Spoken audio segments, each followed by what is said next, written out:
Evening all, or should I say morning?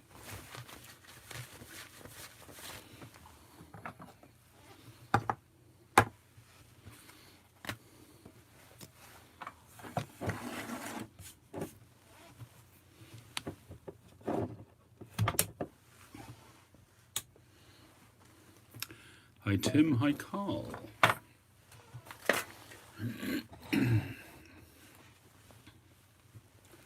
Just waiting for my computer to start up so that I can see messages better.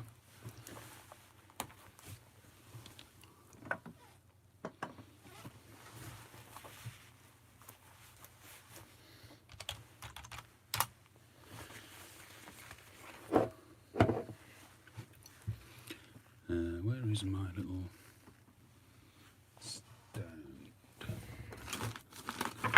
There she be.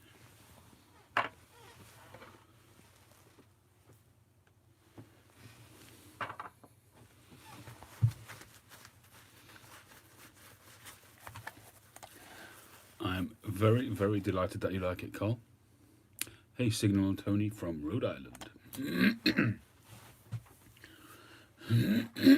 Excuse me. Alright, just getting you guys up on the screen. Here we go.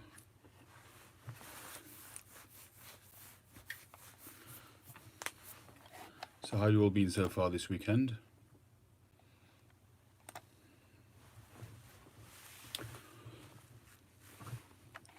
I must be honest, I was in the workshop. I didn't really have much time this evening. I only got in there about 9:30, something like that. And then I got a message from a relative that there was a little engagement happening of one of my wife's cousins, so I had to run out just to wish them a congratulations. Time I got back, and then my son wanted picking up, and yeah, time I got back it was like after 11 o'clock, so I only had literally another half an hour or so in the shop. So I'll show you where I'm up to. I'm making a big sort of straight apple, and it's looking good so far. I'll show you that soon. Hi Paul, hi Smoking Dragon.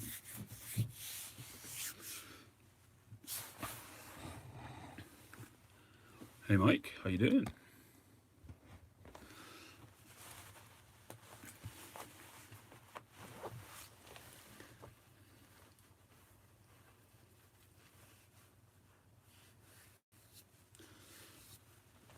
Hey North Country Fisher, I haven't decided yet what to smoke.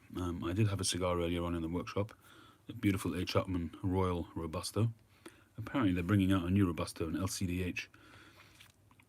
It's called something else, I can't remember what it's called, but that looks quite interesting. But yeah, I haven't really decided what to smoke this evening. I don't know why, but in the back of my mind I'm thinking plum pudding, and I haven't smoked a Latakia in ages.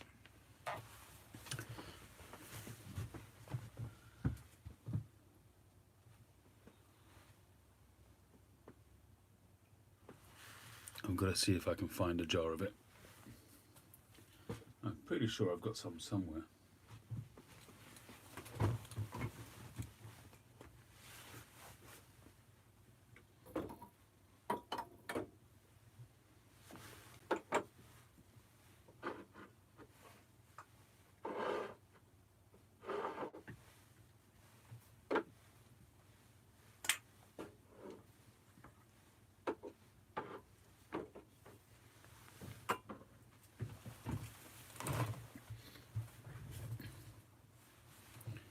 A very good plum pudding.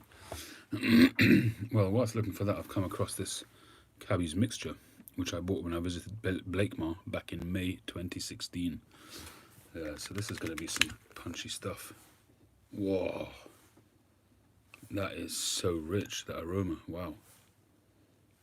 Hi Mike.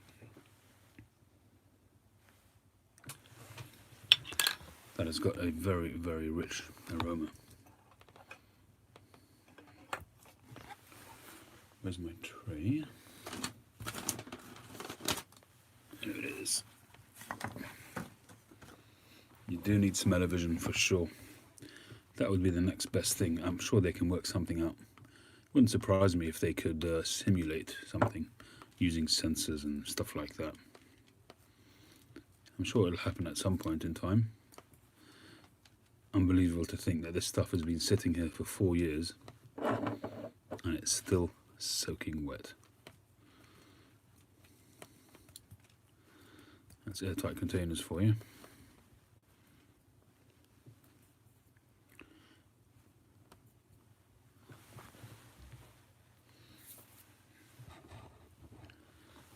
It's earthy but very, very rich, very tangy, the aroma. I mean, I don't know what this is going to taste like.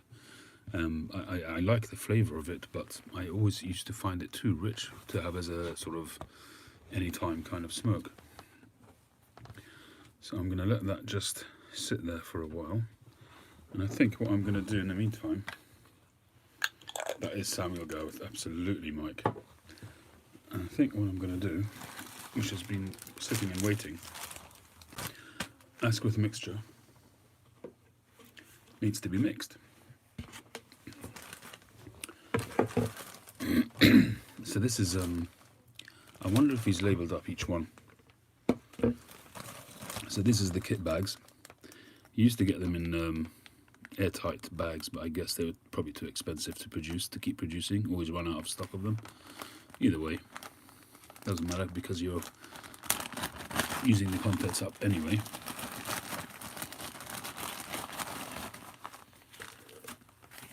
Alright, let's see if we can guess what they are.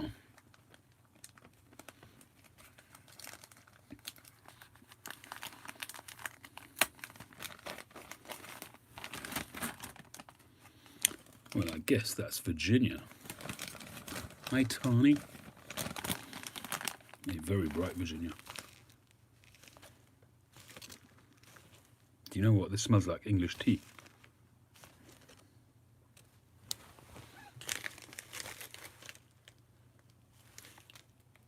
I'm not sure what this is. I wonder if this is Oriental.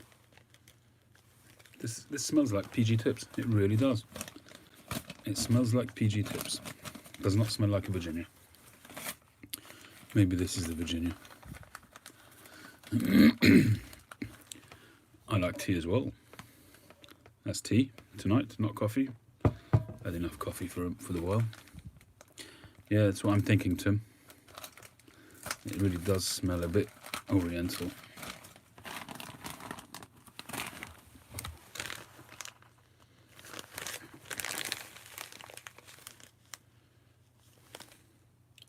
Do you know what? This all smells like tea. I don't know why. I don't know what.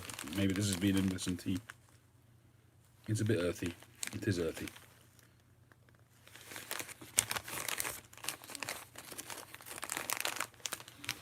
It is quite earthy. It's a darker colour. This is not the Perique, that's for sure. It's too much. It's got to be the base tobacco, so it's got to be Virginia. But it's a really dark Virginia. That's that one. And then we've got one more.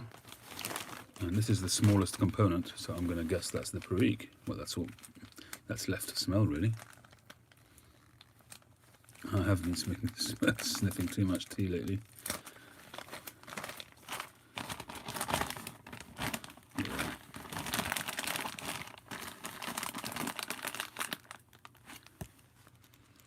Yeah, that's the Perique. Also a very, very dark Perique. Perique, a lot of times when you see it in a blend, especially inside a blend, let's say as a centre bullseye or something like that, it's usually got quite a grey look to it. But this again is just a deep chocolatey brown, like a non-milky chocolate, a plain dark chocolate. The aroma is interesting. Can't quite put my finger on it. It's a bit chocolatey, a bit leathery, but it's good. Again, it does not really have that typical Perique aroma. So we'll see.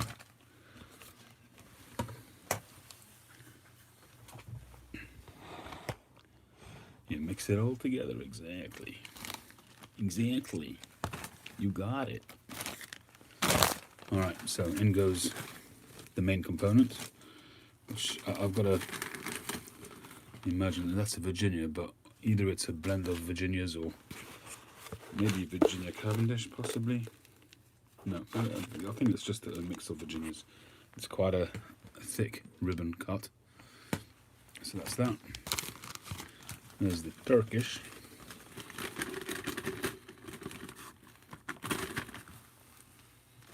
So you mix it all together exactly. First you pack it, then you ship it. And the Perique, so the feature of this tobacco, the Asquith mixture, is the fact that it's got a higher proportion of Perique than you would get in a traditional vapor. So there you can see the different colours there, and that looks really good. PG mixture, yeah. This is really going to need a good mix. Really could do with it being on a flat surface to mix it properly.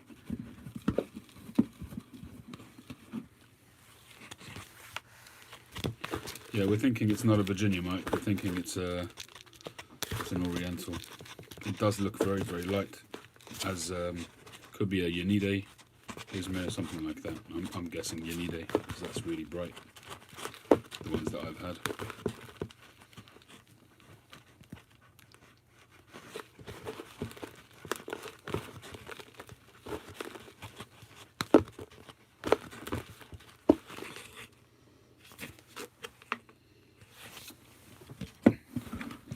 Thai Food Dream.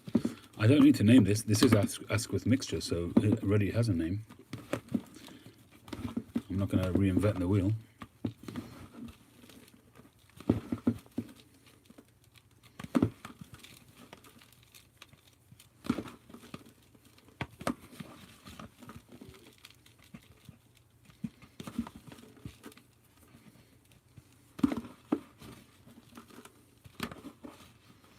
Steam Virginia, which will be the darker one, and then 20% Perique. Okay. So that's a really bright Virginia if it's just a regular Virginia.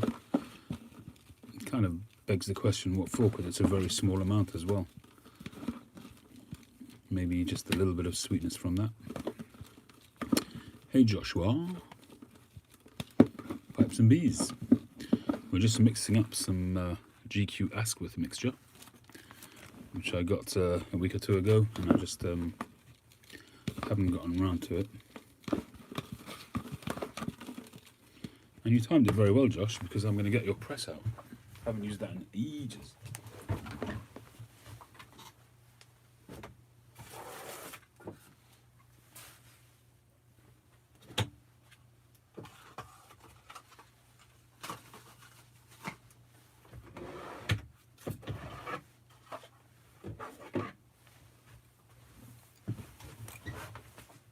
Incidentally, anybody who bought a pipe from me recently, all been shipped, fully up to date. So if you're in the States, you should expect it, say, between 1 and 2 weeks' time.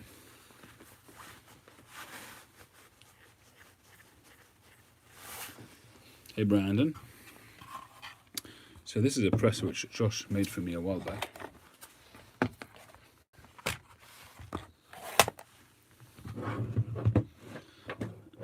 A lovely piece of workmanship. Just have to remember which way around I'm doing things. I did mark the top of one of them.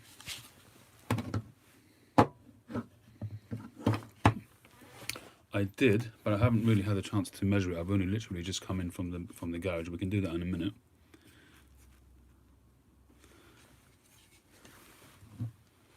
Right, so that's the plunger, and that is the base.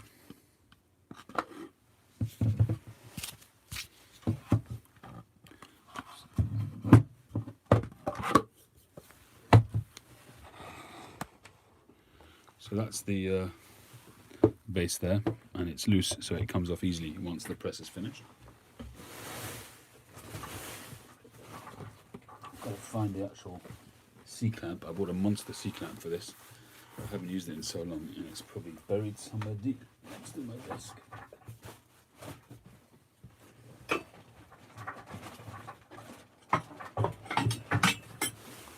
Here it is.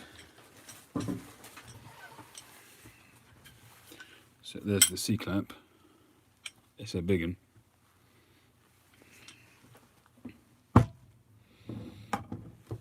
Oh, it's been a while. It's been a while.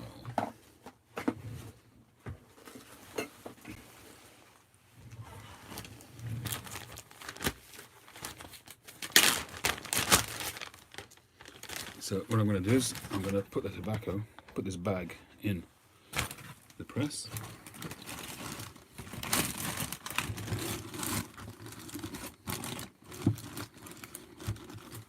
Like so.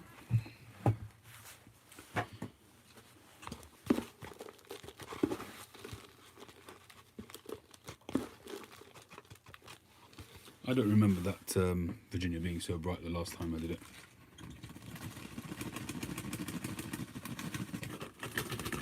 Right, tobacco's in.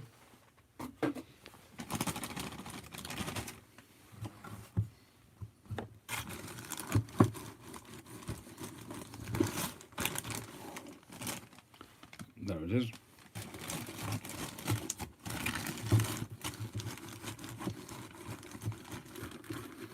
Let's just spread it out.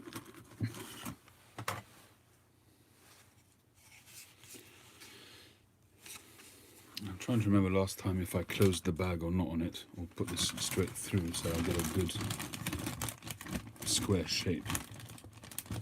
I think I have to close it because otherwise the plunger won't go down.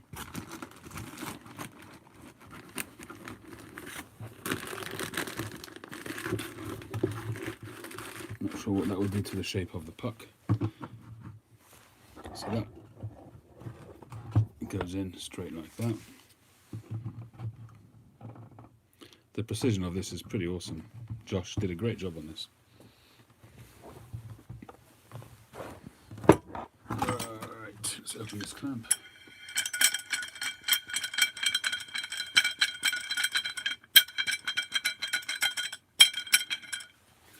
Alright, so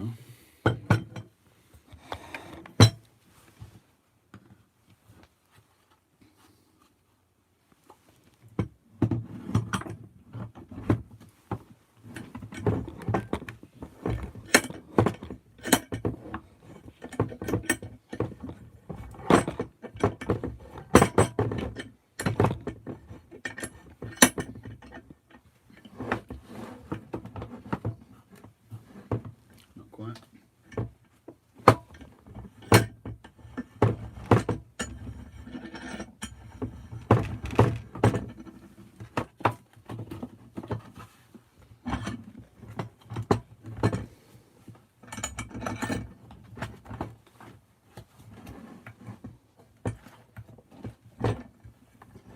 There we go.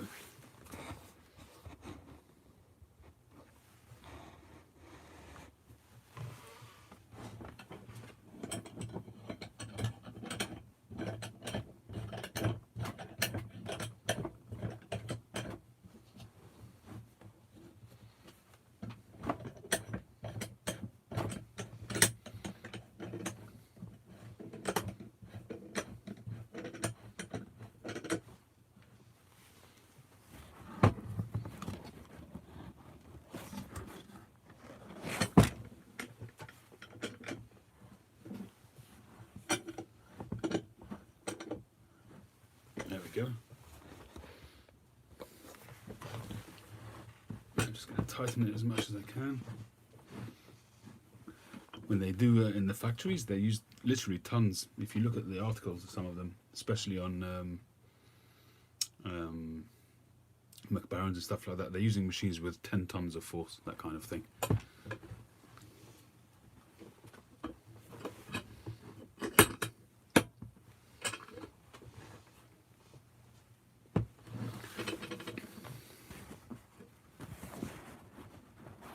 That's not quite central.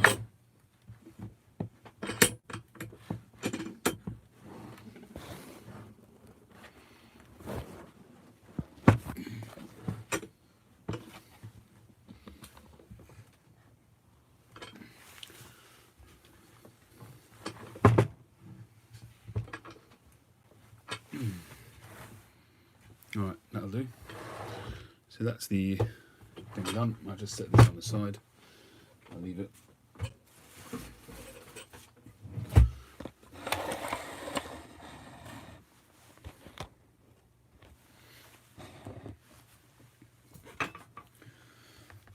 Alright, so in terms of time,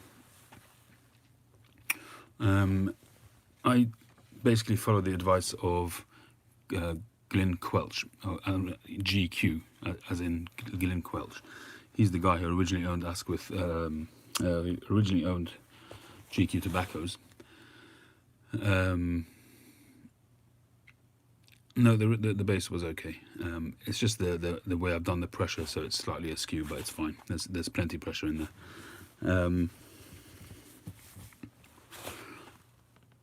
So Glyn Quelch, if you watch some of his videos, he does things slightly differently. So some people, they have it in the press, like these spaghetti presses, which I've got one of those as well. I've got two of them, in fact. I was expecting the first one to break because it came from China.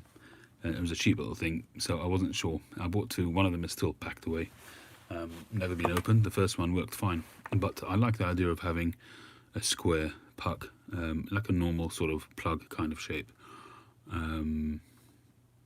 That's what I did last time, and it turned out beautiful. So I'm just gonna, if it ain't broke, don't fix it. So I'm just doing exactly the same. So some people, they'll put it in the press. I remember the first time I saw a pressing was Jason Dagner. He did it. He had this big press, which I can't remember his name. The guy, he's on the IG these days. He doesn't do videos anymore.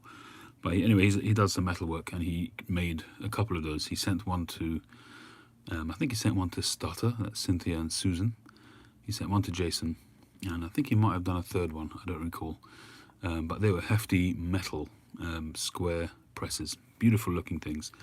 I've asked him a couple of times if he would make me one, and he said if he ever did it again he would, but so far that hasn't happened. But it doesn't matter. I mean, the one that I've got from Josh is exactly the same, made out of composite, and it's just fantastic. Hey Rockin' Steady, how you doing? So Glyn, so anyway, some people, like for instance when Jason did his a few years ago, he had a hell of an amount of pressure on his one, and he left it for a few weeks, and he had it in a container because the juices were dripping out of it because of the pressure that he had on there. Whereas Glyn, he has a different philosophy. He says tighten it as much as you can sort of by hand without sort of going too crazy, just decently tight, and just leave it for 2 or 3 days, and then slowly loosen it, not tighten it. And what Jason was doing was the opposite. As it compressed, he tightened it, another twist, and the next day or two he twisted it again as it compressed more and more.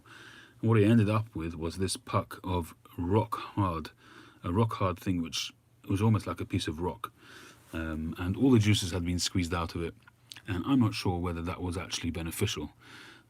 So I've basically, the last few times I've done a pressing, I've done it exactly the same as Glyn was doing it, which is basically to press it, turn the press as hard as you can by hand, and then after 2 or 3 days start to loosen it, and then just leave it, put it in a jar and just leave it. And that's what I did last time. So it's not so much like one of these rock hard things where you can see the tar on the top, you know, like a real chocolate brownie where you can't see the bits of tobacco anymore because it's just a rock solid thing. It's completely compressed. It almost looks like a square of tar.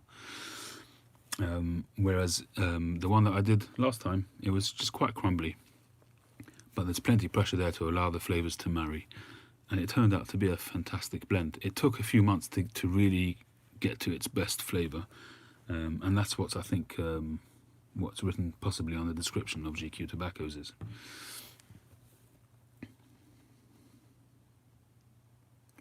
Well, I've just done 50 grams. I don't usually do more than that. Hi Joe Fish, how you doing?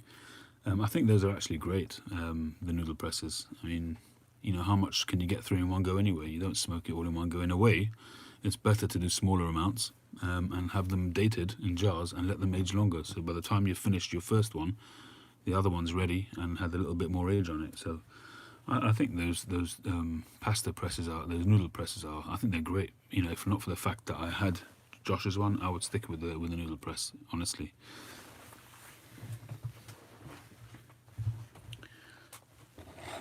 Juicy J. Alright, I think this is ready to go.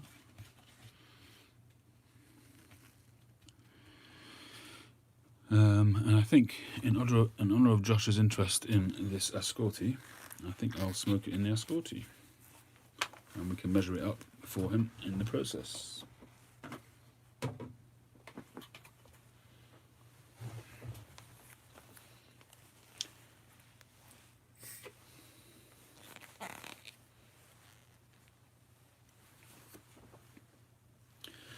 What I've noticed is that a lot of pipes, when you get them, I find that sometimes the stems are a little bit twisted. They're not quite... See, look at that one.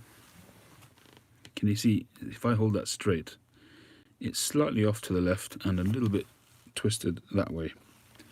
I could really soften it and straighten it out. But that's something which I noticed on a lot of my pipes. So when I bend my own pipes, I take a lot of care to make sure... I mean, sometimes it's a good way of compensating if the shank is slightly askew off the bowl. So you can compensate it by moving the stem sideways, but it shouldn't be twisted.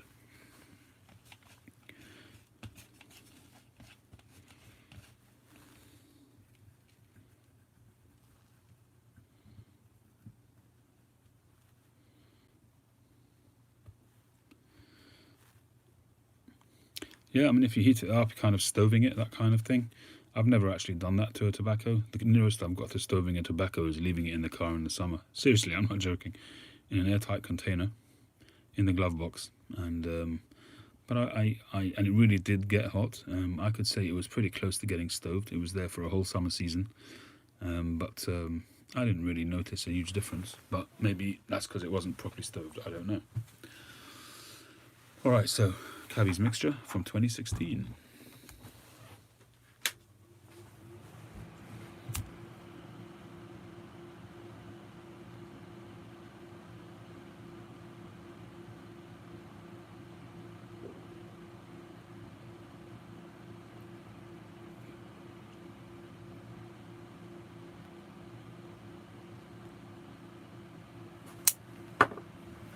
Good evening, Viking pipe smoker.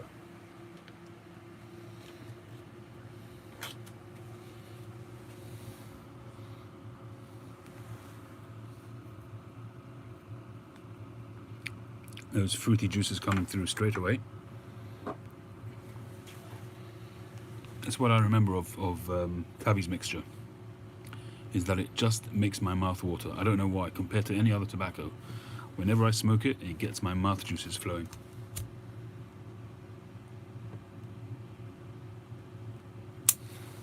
That's my overriding memory of Cabby's mixture always.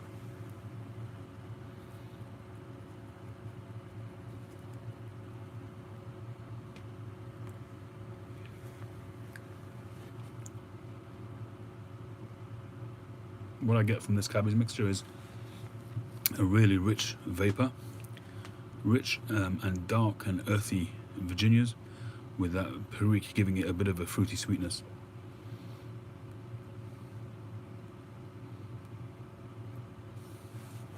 But once I get down the bottle, I tend to find it to be quite rich. But with this kind of age, hopefully it's smoothed out.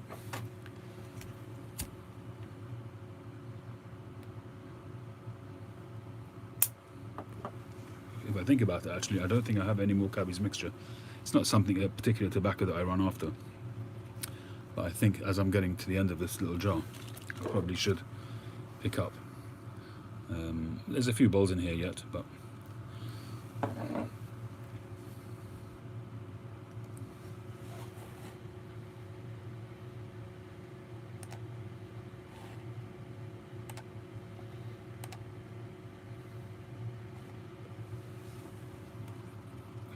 Hi Tree, how you doing?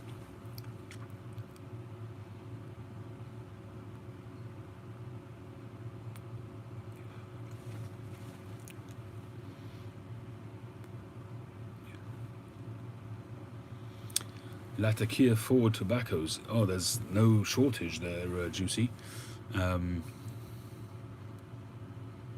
Just go on to where are you based, Juicy? Which country are you in?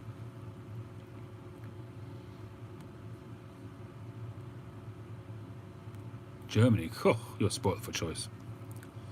You're absolutely spoilt for choice. You've got a huge amount of tobacco in Germany. You've got HU tobaccos, fantastic quality tobaccos. Collas and Cop do lots of different tobaccos, different brands, and you've got the Chariton blends, which are made by Collas and Cop. Lots of different tobaccos. Just go online to any of the German tobacconists and take your pick.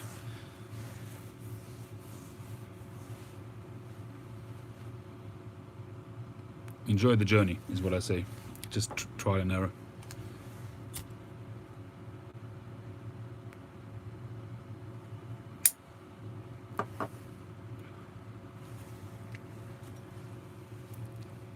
Balkan Sobrani cigarettes, wow, those are worth a lot of money actually. If you want to make a good trade, get in touch with Mike McNeil of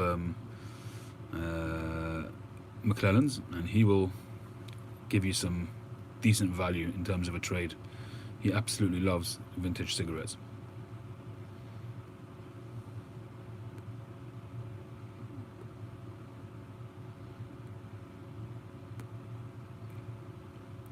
And I assume that he knows how to rehydrate them properly. Balkan Sobrani cigarettes were a very, very popular cigarette.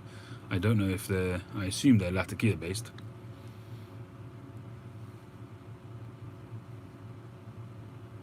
That's a rare find, Josh. Do they have a smoky aroma?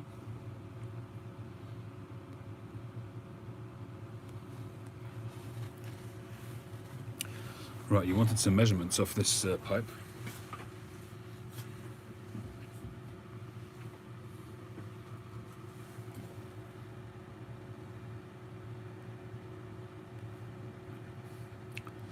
Well, I don't really want a Turkish Oriental, right? I don't know. Hi, Glenn. Juicy, if you've only just started pipe smoking, I'm not sure you should really go for a very, very heavy, like a 50% Latakia. I think it might knock your socks off.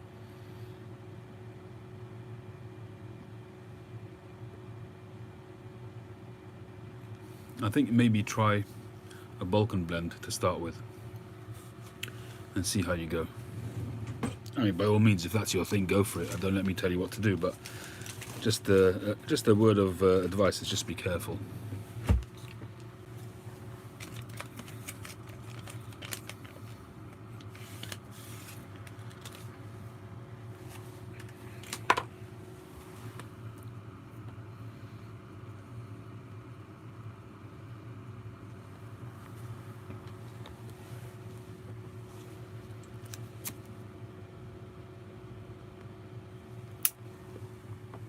They must have been pretty heavy going, those cigarettes. If they were cigarettes, then presumably people inhaled them. Are they non-filtered, those cigarettes? Josh?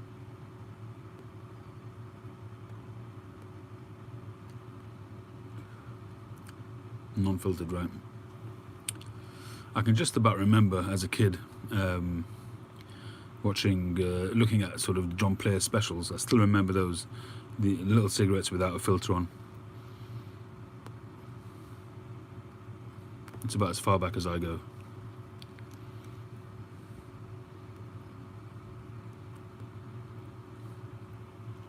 If you can get Germains, which I believe you can get in Germany in quite a few websites, try some special Latakia flake as well. And of course you can try the Seattle Pipe Club blends, like Plum Pudding. Plum Pudding is lovely, really is a nice blend.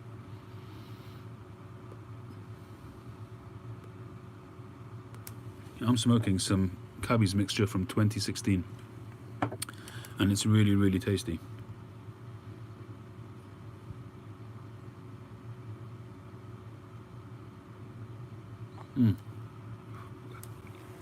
But it's quite strong. Not necessarily in strength and nicotine strength, but in terms of fullness. The retrohale on this is killer. For a vapor.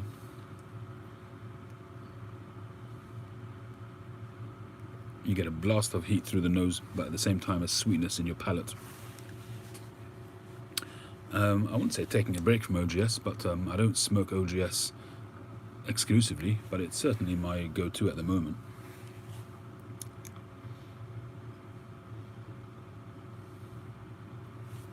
It's a jar that's on my desk all the time.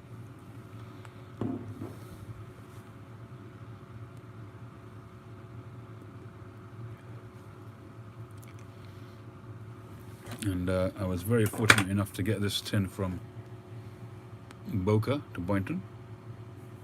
Sent this to me, got this on Friday.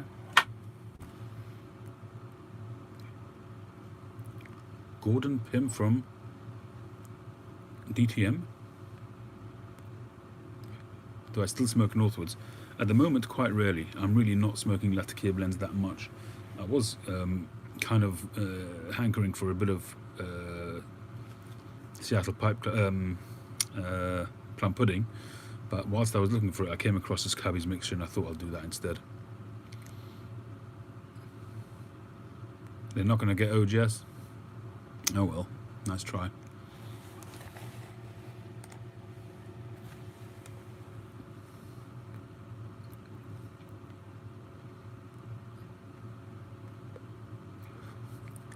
Yeah, Tim, I agree with you. In terms of Unide being a Turkish tobacco, I believe I've got a tin of Unide somewhere, of McClelland's Unide.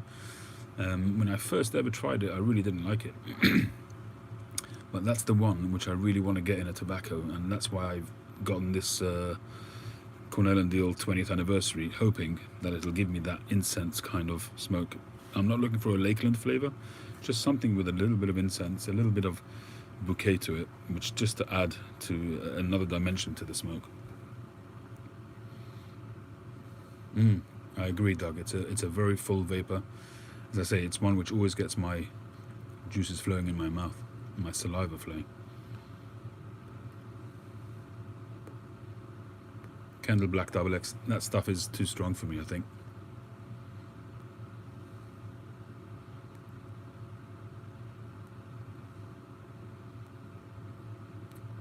Oh, I see, Tim. All right. Yeah, I could see why you would have wanted to do that, actually, remembering the smoke that I had.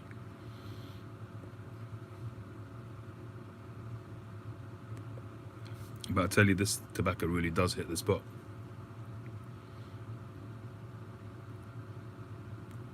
But I think I still stick with what I said. It's a little bit too full for me to smoke on a daily basis.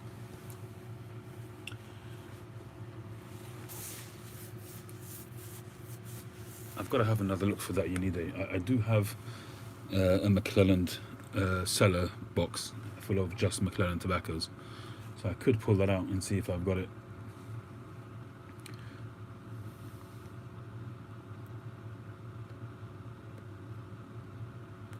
Oh, for sure, Newton. Absolutely, Carl. Age makes all the difference to pretty much any blend other than an aromatic. No, you can't buy tobacco on eBay anymore. I mean, the only sort of chance you got of buying a tobacco is buying a vintage tobacco officially as a collector's tin. But very, very little tobacco. I mean, unless you buy it from Germany. At the moment, I think you can still buy it on German eBay.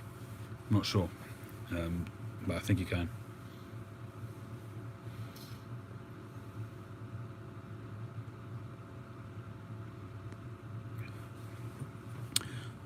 What pipe are you smoking, Juicy? Anything in particular, or does it happen with any pipe?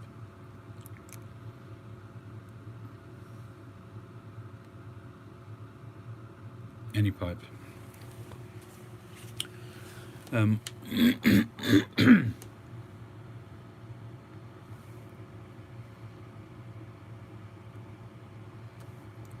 Well, I think we all experience tobacco smoking, pipe smoking in a different sort of way. Our mouths, we have different chemical makeups and our own sensitivity to certain things. I'm certainly very, very sensitive to tongue bite, which is why I smoke 9mm filtered pipes.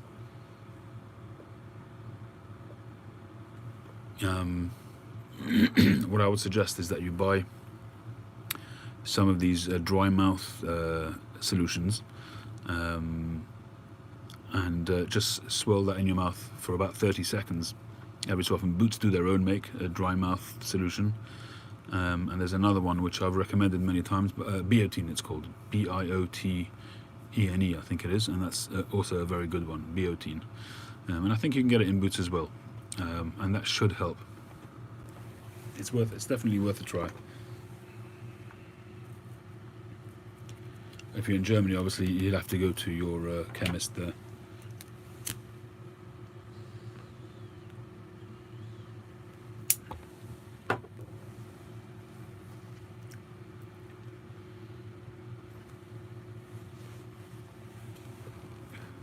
Hey Robert, how you doing?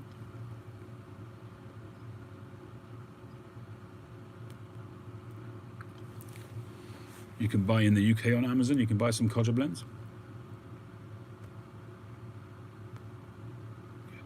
That's a good one, Paul.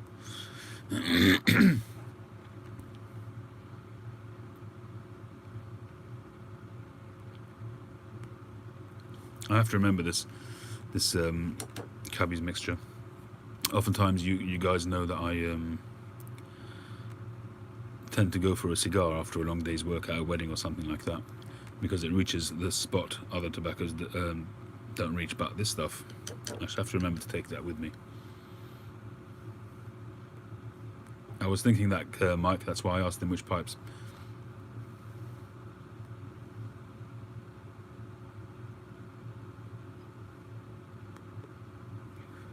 The Flints and the Peterson, just regular Flints. I got a pack of what am I using at the moment? I think it's the same ones that I put in my Zippo, to be honest. Of course, when I want it, I can't find it. You know that junk drawer that we've all got, the man drawer, as what's his name puts it? Well, that's where I keep it, so I can't find it.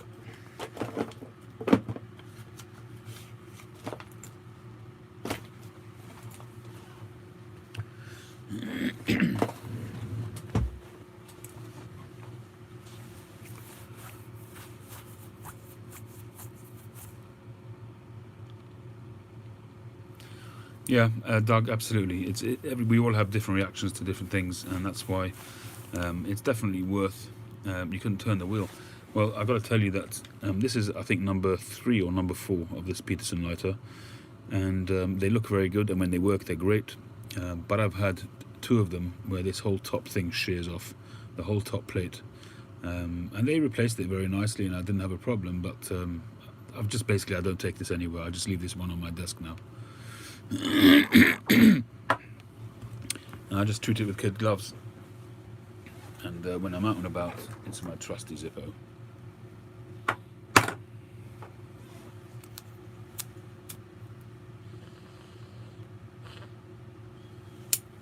If you've got a problem with the wheel not turning, sometimes you could have the last bit of a flint. What happens is that the flint, as it sort of wears down, it gets smaller and smaller and smaller and smaller and smaller. As it gets to the last bit, sometimes it'll just twist. And when it twists and it hasn't got a smooth edge for the wheel to turn on, it'll just catch. And sometimes it'll just get blocked like that. Can happen. Yeah, of course, there could have been a problem with the mechanism as well.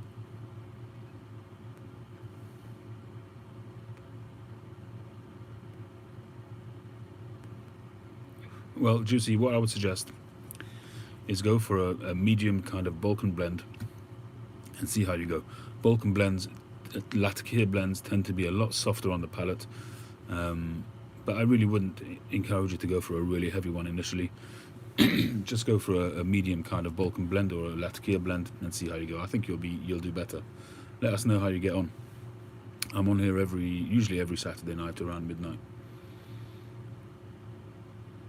CMA Sailor, how you doing? Ron Pauly, how you doing?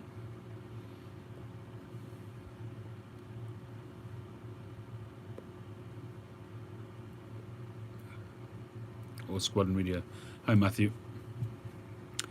You've gone through about 1,200 matches, Josh?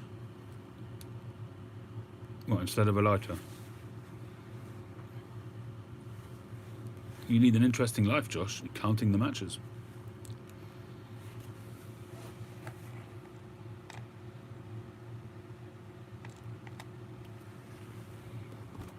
So, as I mentioned earlier on, 2 small lighters in small potatoes. Ah, I see. Small potatoes.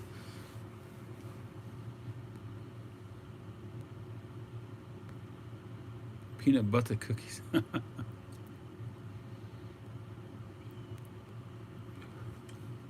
All right, let's measure this up, and then I'll show you the pipe I'm working on. Jeez, can't get this off the table. All right, so, Josh, you ready? Ready to take notes? It's about 150 millimeters from beginning to end, from tip to toe.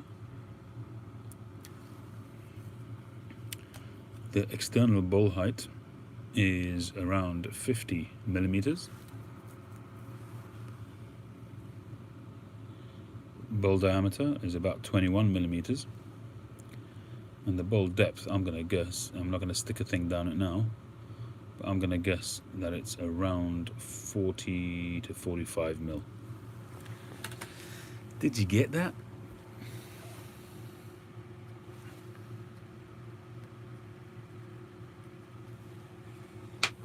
Hey George, if it's tobacco that you know and familiar with, what I would suggest is that you open it and jar it. Taste it and see if you like it, but then jar it. Jar it, even for a month or two will make a difference. Let it get some air first.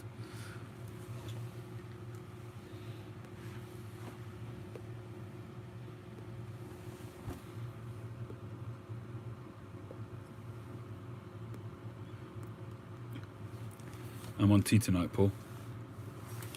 Enjoy your coffee.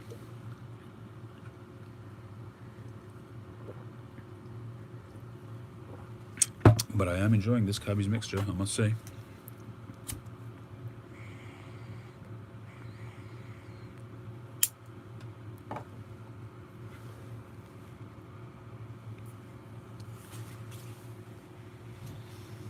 Hey Jojo.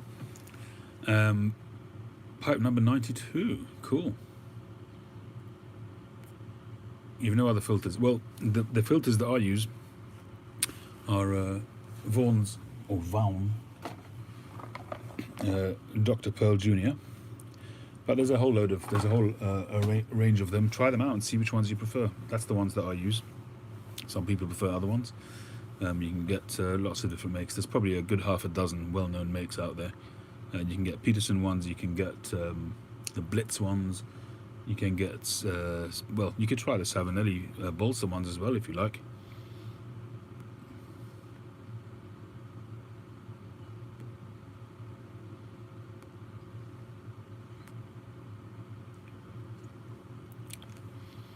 There's no shortage. This is the pipe I finished towards the end of last week. A nice little bent apple. Got a lovely bend on it. Be a good clencher, good hanger. It's got some nice grain.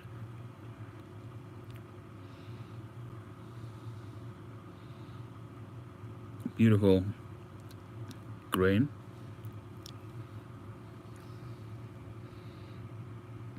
Nice tortoise shell. Hey PT, thanks for joining. So that was the one I did. That's the penultimate one that I did. So now £15 for a bag of 210. That's pretty good. The one I'm working on at the moment is this. This is a straight apple.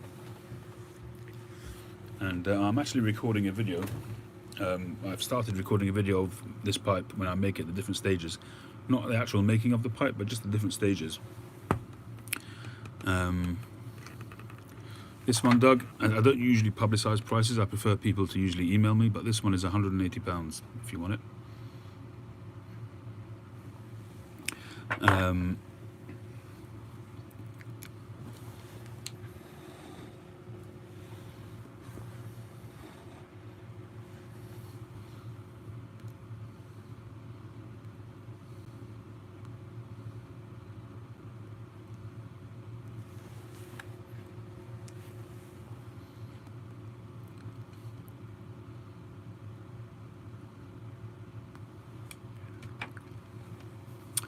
So I started doing a video just because when I finish a pipe, I put up a video showing the pipe. I thought it would be nice to show the block, from block to finished pipe. Not the making of it, but just the different stages. But the main thing is, what I wanted to show is I've had a lot of fantastic feedback from people when they see the pipe, and they just like they like to see how I sort of decided to go for that shape, or to get that that particular grain out of it, that kind of thing. So I thought I'd do that. I would just show the pipe from its state as a block, draw it out, and then just take it from there. And I was watching Carl's Hi Retired Rogue, thanks for joining. Looks like you're a Radice fan.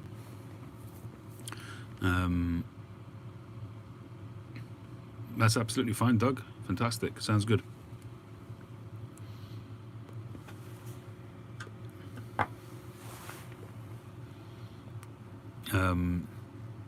So I was watching Carl's video earlier on, and he was going on about the orange flame stems that I've done in the past. So being inspired by Carl's comments, I decided to go for one of those on this pipe. So this is going to be, hopefully, all being well, a straight apple. This is where I'm up to.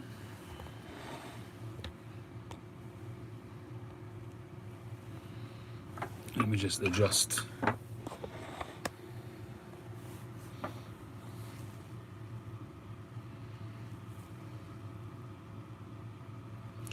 So it's got some nice grain there, some flame grain on the base, and it's got some nice bird's eye there on the top. But just check out the bird's eye here on the rim. As long as I don't mess it up, that rim should be amazing.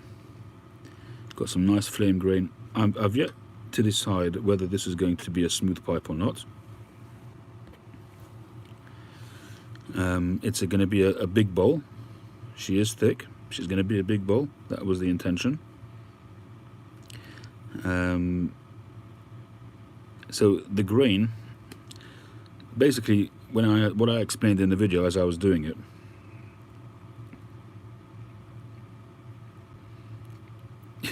you love the rustication on it. When I was recording the video, what I talked about was that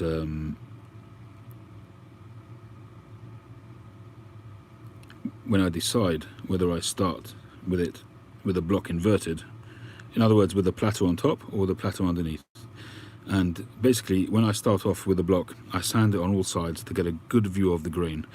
And what this told me was that the plateau, obviously being the plateau, would give me most of the time will give you a good bird's eye.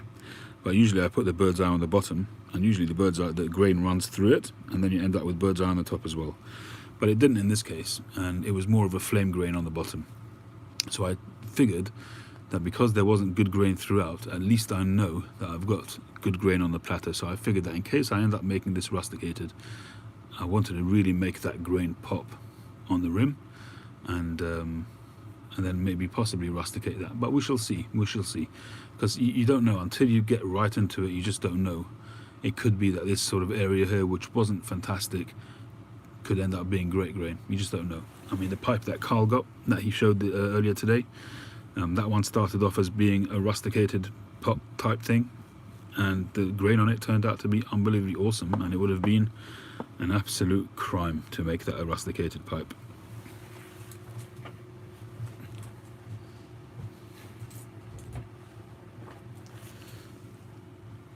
Thank you, Pipes and Bees. How you doing, NJ?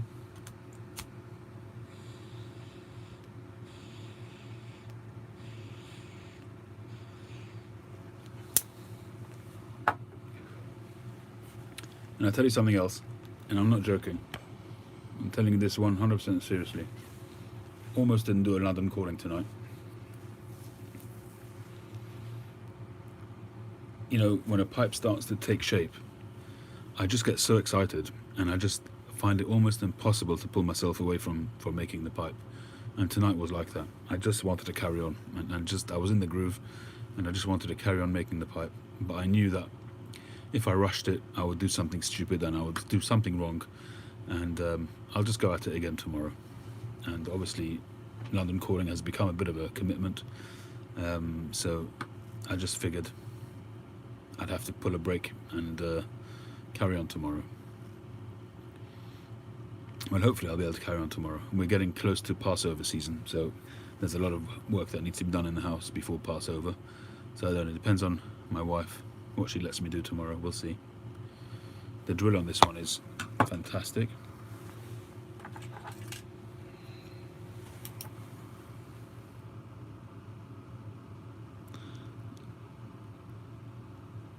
It's spot on, the drill.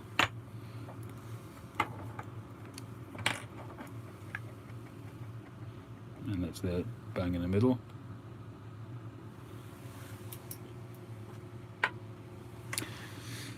Yeah, but to be honest, George, I think it would be, if I was working whilst I should have been doing, or that should have, there's no obligation, but if I would have normally been doing a live, and not, it would have just niggled me whilst I was working, and my mind wouldn't have been on making the pipe, and I certainly wouldn't want to have been distracted while making the pipe. So I figured I'll just do what I do, and then I'll come back to it.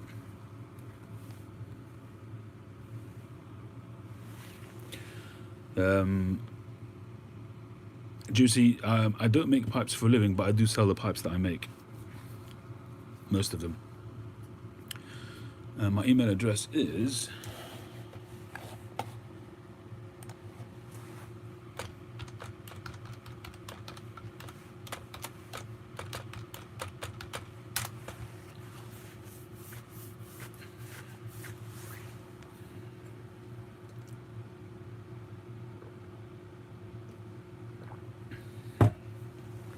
somebody asked before if we're doing the auction tonight. The answer to that is no.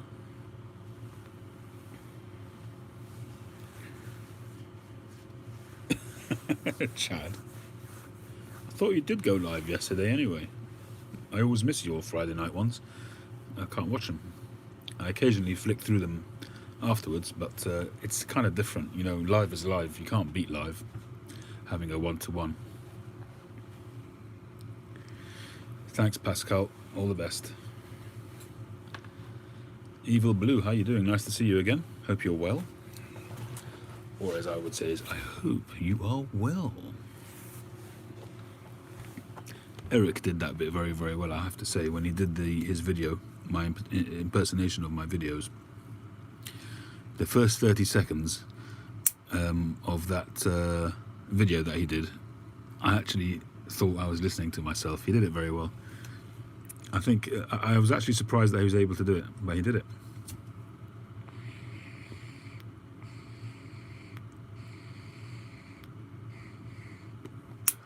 He gave me a name, which I actually don't. In that video, have a look at the title if any of you are interested. He put some kind of name on it, and I just don't understand it. It must be an American thing.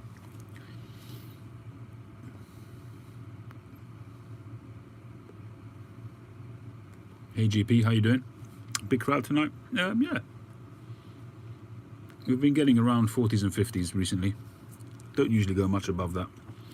I'm not like the big guys, the big guns like Chad and Mike.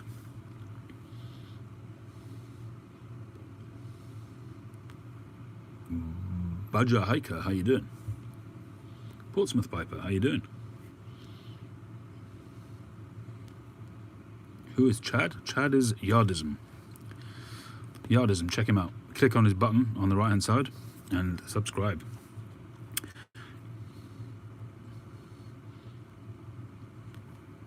He's a bit of a hippie, but you know, you can't win them all. And he likes weird tobacco as well, but as you say, you know, you win some, you lose some.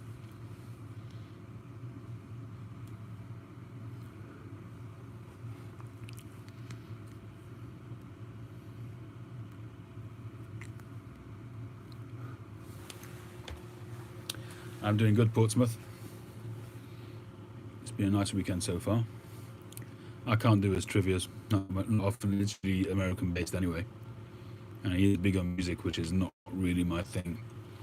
In my youth, I grew up with Jewish music, so I don't know much about that stuff. I mean, I've got some bands which I listened to, which I really enjoyed, but I haven't got a broad knowledge.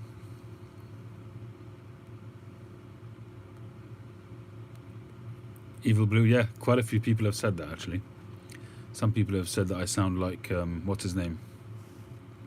The guy with the deep voice, the black guy who does what's his name now? In Star Wars, and he's in.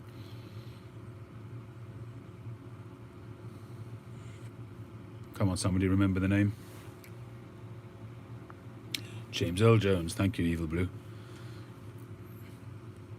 I don't actually see it myself, but people say that.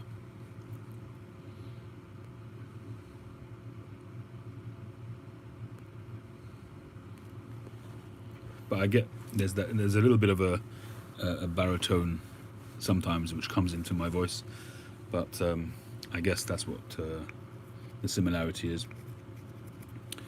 And of course, we've both got big guts.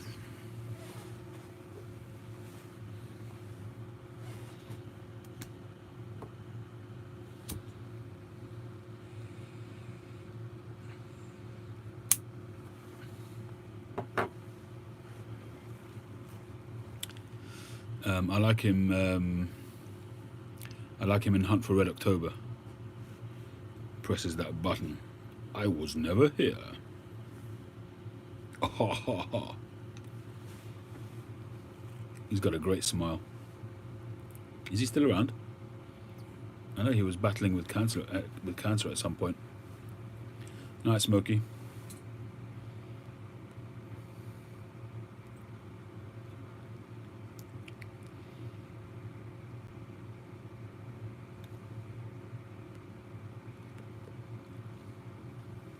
Hunt for Red October is one of my favourite films because it's got Sean Connery and James Earl Jones. It's just a great film, but he's 89. Wow. But I don't seem to see it online anywhere, that film.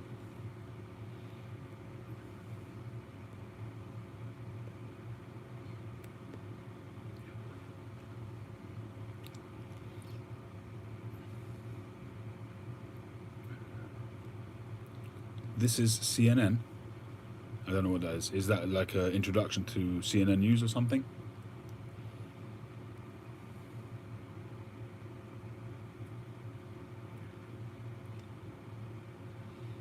Hey, Bona. My inspiration for this pipe actually came from, I'll show you in a sec.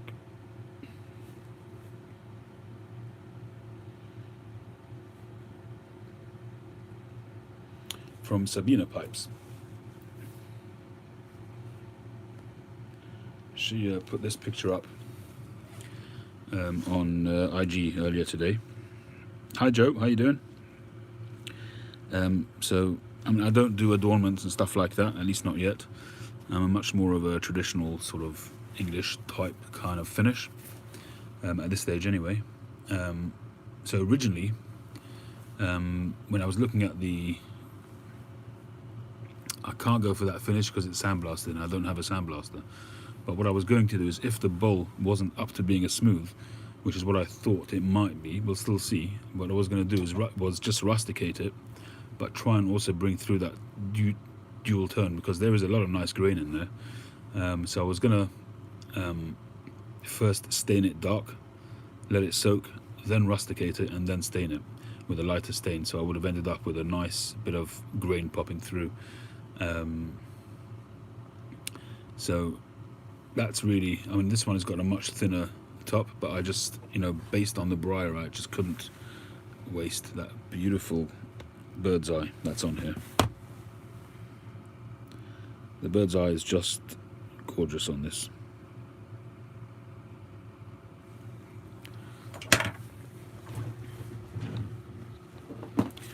I just need to wipe you guys for a second because the lens is a bit iffy. That's better.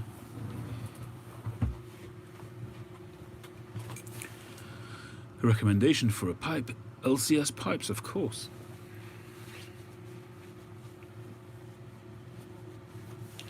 I'm not telling you who made that pipe, you buy mine. Mine.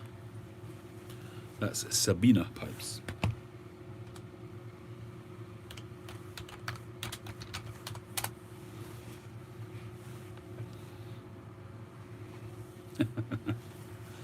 Did your mother pick your nose as well? Because my mother did.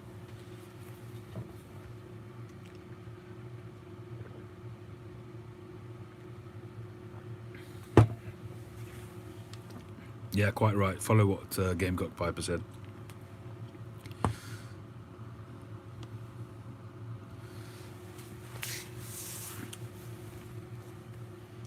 Spit on a hanky first. Yeah, we've had all of that. I think all our mothers did the same kind of thing.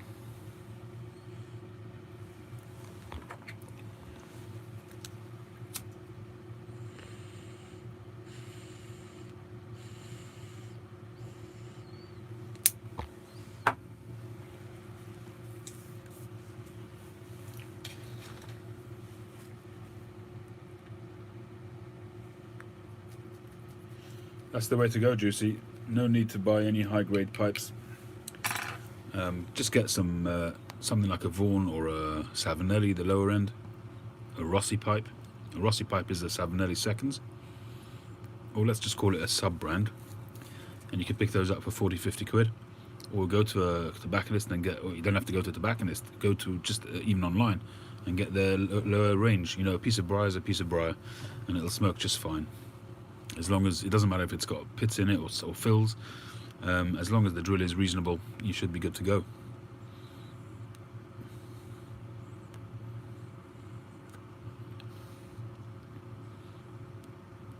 If you go into GQ Tobaccos, and they will ship worldwide, they've got a fantastic range of GQ pipes in. They've got 9mm and non-9mm for about £20, £24, and they're fantastic. I've got one here myself, if I can find it.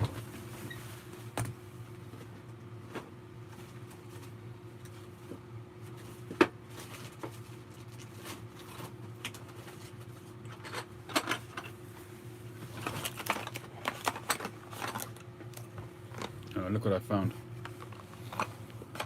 I bought a bunch of stems a while back on eBay. Turned out to be the biggest junk in the world. Can't do anything with them. You can't bend them. As soon as you heat them up, they start to bubble. Chinese rubbish.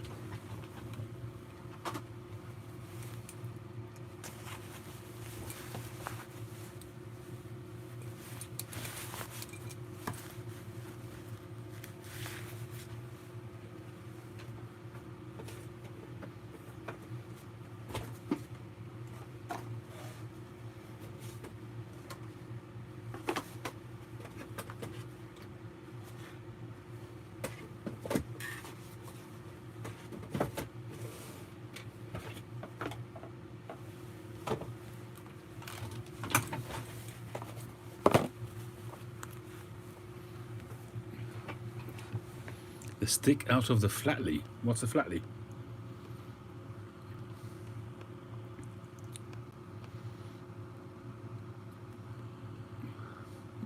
My mum used to use the extension from the vacuum cleaner. You know when you've been vacuumed.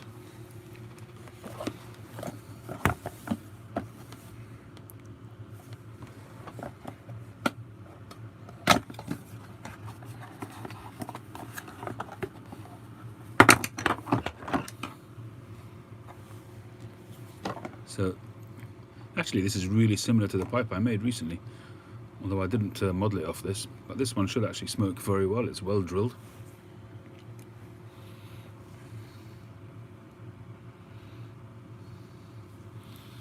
I was actually thinking of sanding this and restaining it myself, just to see what I would get out of it, but I'm not sure if it's worth doing. I can see it's got a couple of fills here and there, but nothing serious. 9mm. I think it was like £24. It's a ridiculous bargain.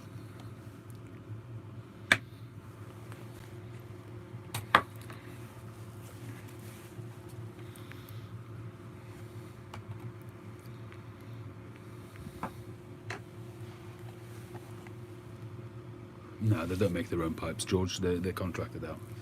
It's probably the same people who make all of the basket pipes in the UK.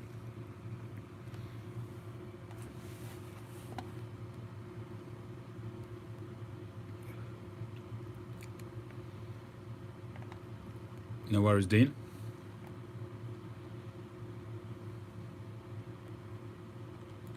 Who was it that asked for a recommendation for a pipe? Was it you?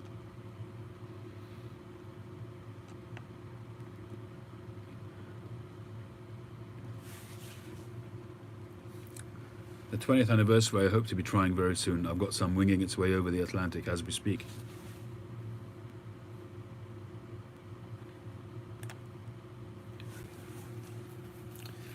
Talking about getting hit by a bat, I'll tell you a little story. Still smoking the Cabby's mixture, by the way. Really nice. Another train set, exactly. I sent out half a dozen train sets on Friday.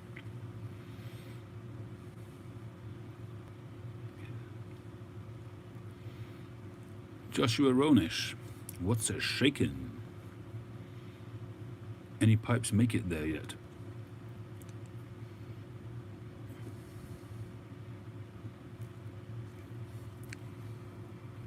As in, have I made any pipes or have I received any pipes? Oh, it's Josh, Dragon Briars. How you doing, man? I assume it's you. I'm waiting on your pipe still. Yours is the final artisan piper which I'm waiting on. Yeah, I'm still waiting on yours. Yeah, it can take time. Did you send it with? I did get a message from I think DHL to say that there was a delay on one of my packages. Did you send it with a courier or just in a mail? Did you track it? I don't remember if you said you tracked it or not. 8 Desert Pine.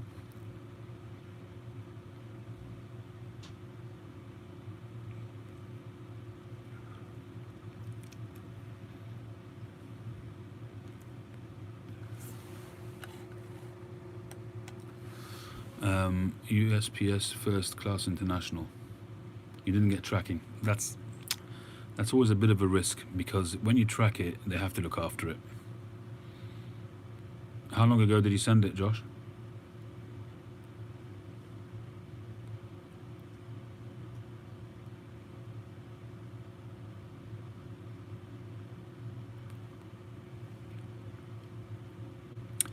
Yeah, it is expensive, unfortunately. If you'd have told me, might have even coughed up that $20 for you, mate, because it's a bit of an issue.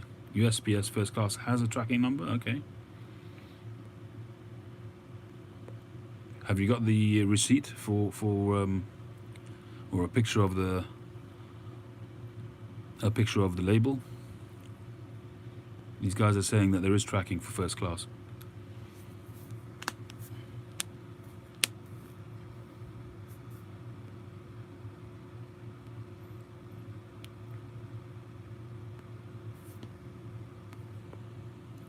Yeah, question is if you kept the receipt, Josh.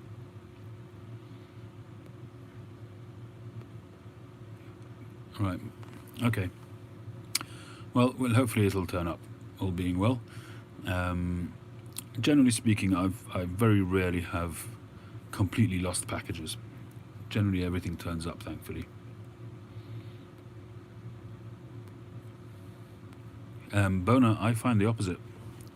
I find that if you track it,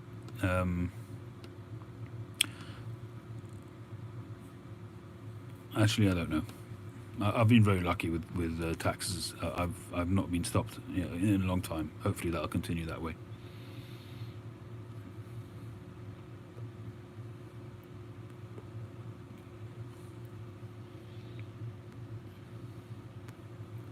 Well, I'll Star of David my fingers.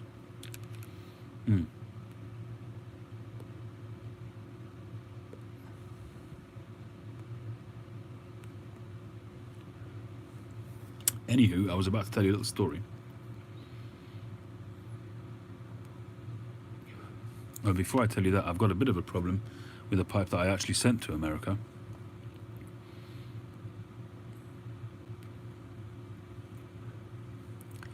It also depends what you write on the declaration. If you write pipe or briar pipe, then you do have a chance of getting stopped. If you write used train set parts, which is what I do most of the time, it's usually not a problem.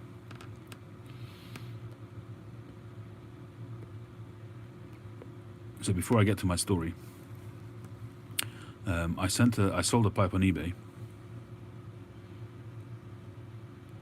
Yeah, wood carving hopefully would be all right.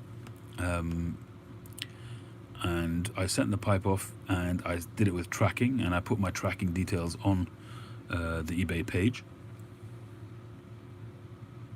And we're about 5 weeks hence, and it still hasn't arrived. So the guy opened up a case with eBay, which is, I can understand that. He was frustrated. It was a Paul Menard pipe. And basically to and fro. And I said very clearly that I've shipped it, I've tracked it, I've done everything that I can to ensure it's a safe arrival. I don't know what else I can do. Sometimes these delays happen. If you buy a pipe internationally, you have to expect sometimes that there's delays. Well, eBay didn't accept that, and they gave him a credit, and they've said that they're debiting my account. So I'm out of pocket by a couple of £100, and I'm down a pipe.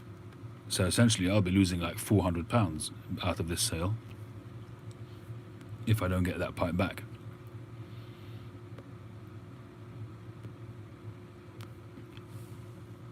I phoned eBay, I had a chat with the guy. It hasn't been delivered because the tracking would say it's delivered because I've got it tracked. I got in touch with eBay and I said, can you just explain to me why you found for the buyer when, tell me realistically what else I could have done.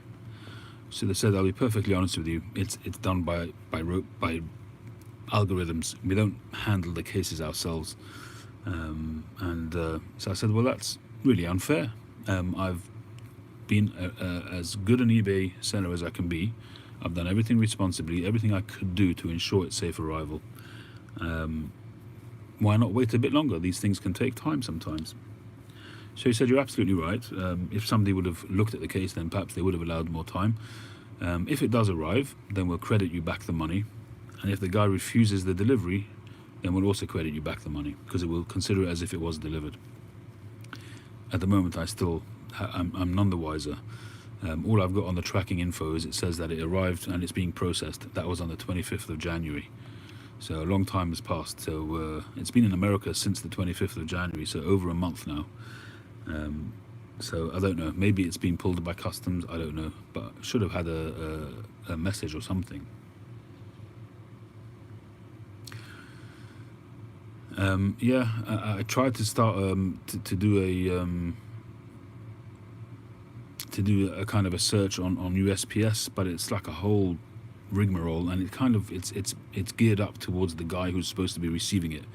And whenever I try to answer questions which are relevant to me as the seller, it just didn't make sense. But they've said that it's tracked. So even if he doesn't admit receiving it, if it's shown as delivered, it's delivered, and that's good enough. And if he refuses it, as I say, then I'll still get the credit. That's what they said anyway. Yeah, I'm gonna have to do something. It's a lot of money.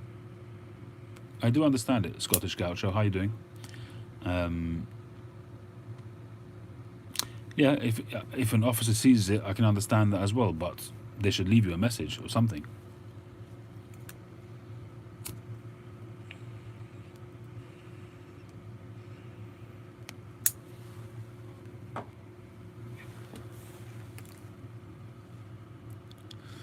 Yeah, that's why a lot of people won't ship abroad because of that.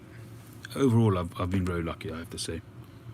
I've been on eBay for, I don't know, maybe 15 years or something like that, and I've only had, I think, in all that time 2 or 3 iffy cases. And I've got in my time probably 800, 900 transactions in that time. So this is a Lovat that I made myself a while back in my early days.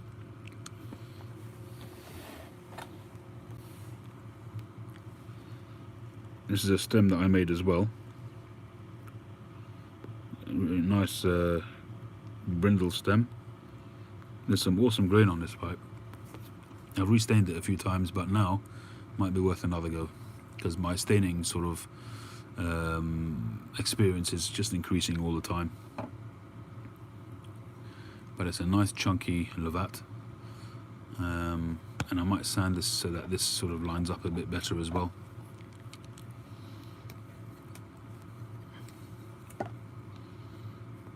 But it's a good smoker.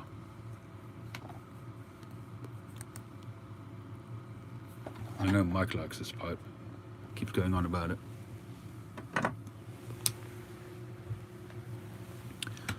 Right, time for a slug of tea.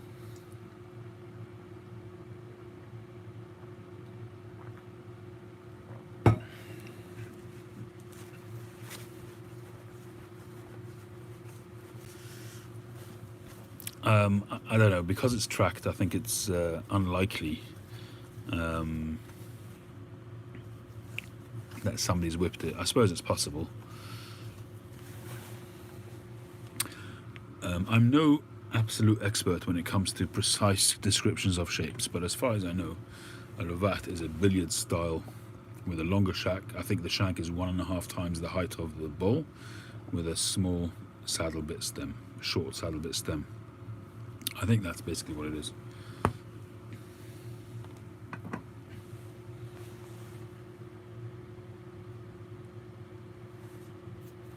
There are some really precise descriptions of pipes.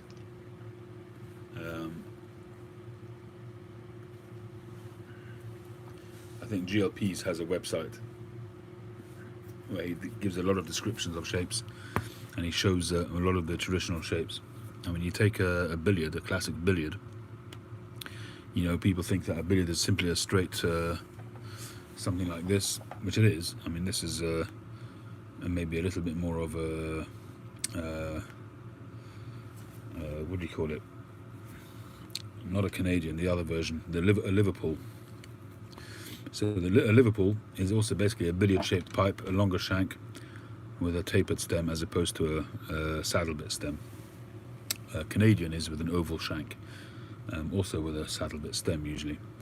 So this is, I would say, a Liverpool, but a billiard, I think a billiard is usually officially, it's very, very slightly canted with a little bit of a slanted back wall on the bowl and a straight down, possibly a little bit of a bend on it, but generally speaking, yeah, there are some really precise description out there, but it doesn't really matter. Everybody does their own version of stuff. Dan from Eastern Washington, how are you doing? What is the difference between Eastern and any other part of Washington that you felt the need to be that precise, Dan? I love that.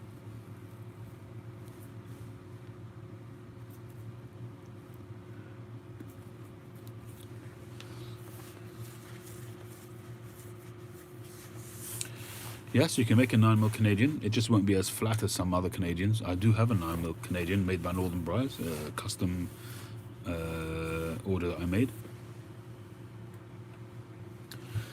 This is a 9mm Canadian, quite a big pipe. So you can see the oval shank there, but you can see it gets quite thin over there. But that's something which I actually would like to make again, have another stab at. I think I've made Canadians and sold them actually.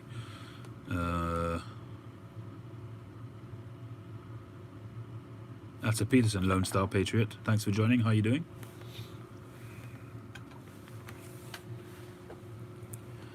There's the P for the Peterson. I knew there was a reason there, Dan. People are proud of where they're at. Good for you.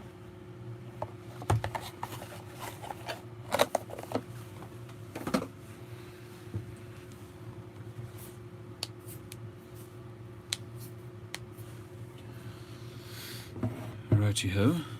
Where is my little tin?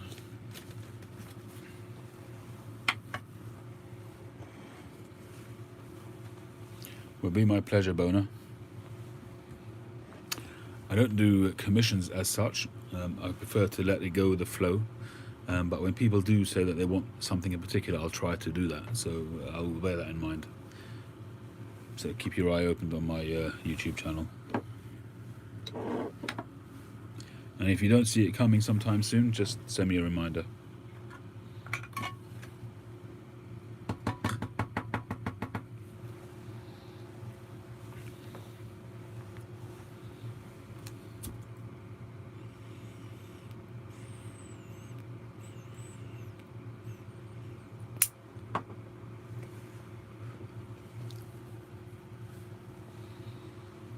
I've got to find one of my nail tampers. I find that when I get to the bottom of a bowl, if it's a conical shaped bowl, I can't always get down to the bottom, and you need something smaller. Screwdriver will do.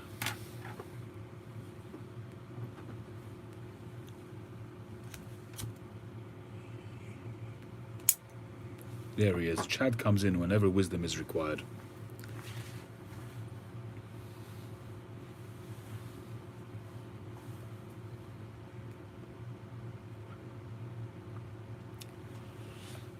Anyway, so talking about a bat, we were talking about a bat earlier on.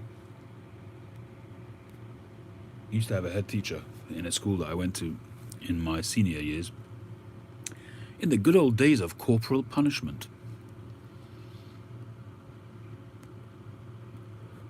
Or as some would call it, physical abuse. But I actually wasn't totally, as an adult, when my kids were little and they were growing up, I wasn't totally opposed to corporal punishment, actually, as long as it wasn't done wantonly and recklessly. Vegas Wedman, thank you for joining. Hello, hello, hello. But anyway, so I had this head teacher. He used to have a bat which he used to whack the pupils with.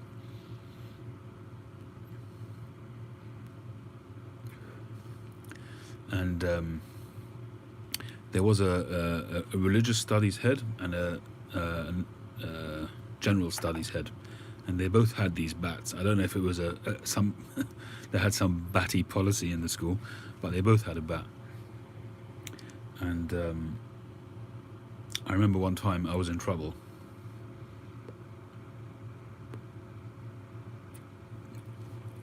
And I had done something which was pretty serious in those days. And I was due to go and see this guy the next day. Not a cricket bat, it was like the same shape as a cricket bat, but it was flat. So the thickness of it was about maybe a centimetre. It didn't have that thick wedge on the back. So I don't know where he got that from, but it was about that wide,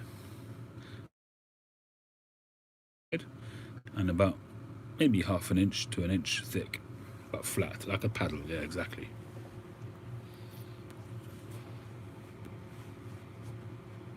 It was very painful, and I remember I was in trouble for something, and I had to go and see him the next day. I might have even told this story once before.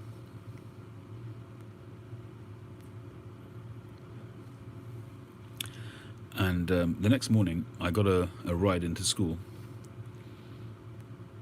It was very early in the morning, and we hear this siren coming in the distance, but we couldn't see any emergency vehicles.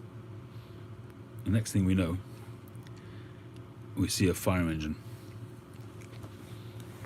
So we're driving along. Actually, that's going to be the fire engine. We're driving along this way. Fire engine is coming this way. And the last thing I see when I look up is that. Fire engine on an emergency call went through a red light and went smack into the side of the car. We were in a little Morris Minor.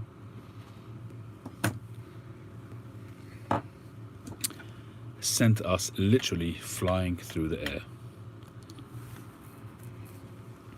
Went flying through the air, car goes flying and gets wrapped around the lamppost. Literally, I'm not joking. And we were both knocked out. And eventually we come to, and we literally walked out of the car. I wasn't wearing a seatbelt at the time. It wasn't the law at the time, I don't think, or maybe it had just become law. And all I could see was the driver of the fire engine sitting at the curbside with his head in his hands. he couldn't believe what had happened. He thought he'd killed us both because we were not moving. And yeah, absolutely, Vegas, definitely. But we literally both walked out of that car. It was absolutely miraculous.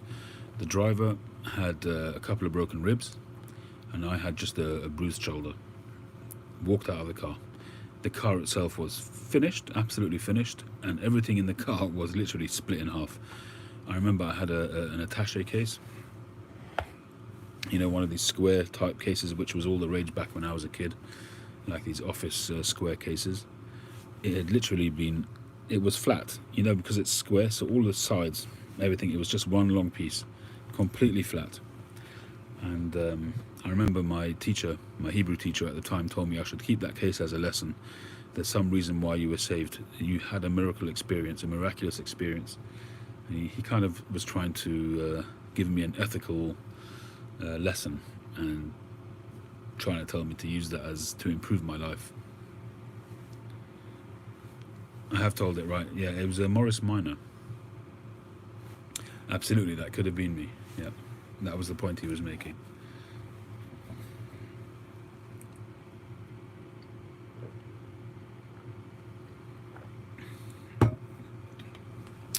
But I would say if I ever had to look back and think of a miraculous event, that would be the one that stands out more than anything else.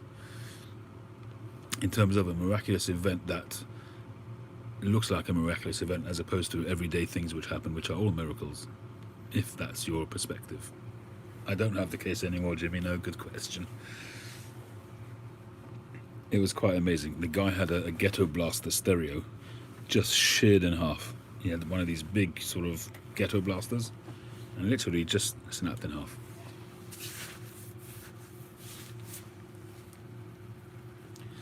I remember at the time. Anyway, so going back to the story, so I was supposed to see this head teacher the next day. And because of the accident, I was off school for about a week with a bruised shoulder and just recovering. I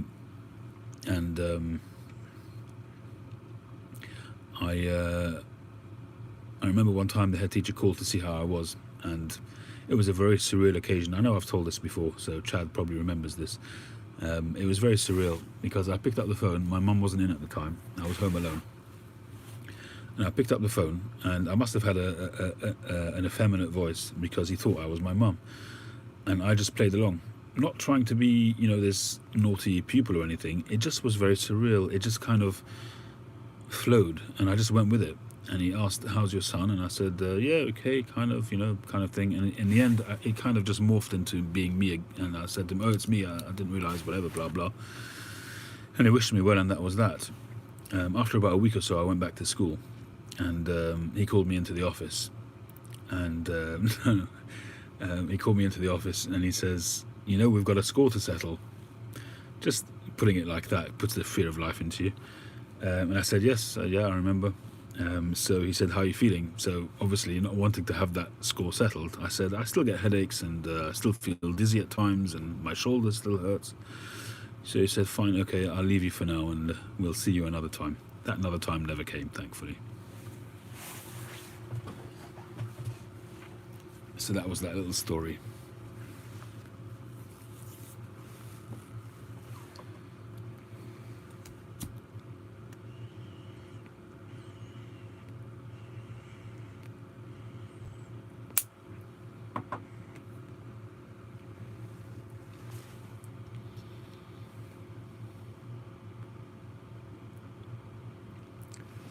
Well, we've got so far 8 thumbs up and 6 thumbs downs.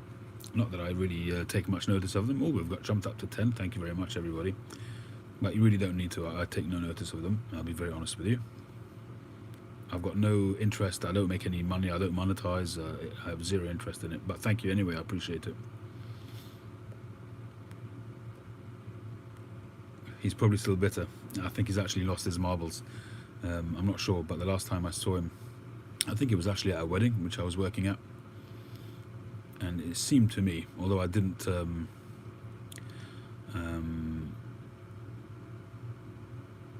really interact with him at the wedding, but he looked to me like he was starting to lose his marbles a little bit. Oh, I see what you mean. It builds audience. Fair enough. Thank you, GP.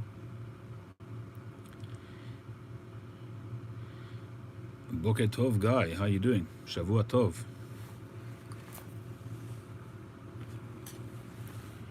Doing well here.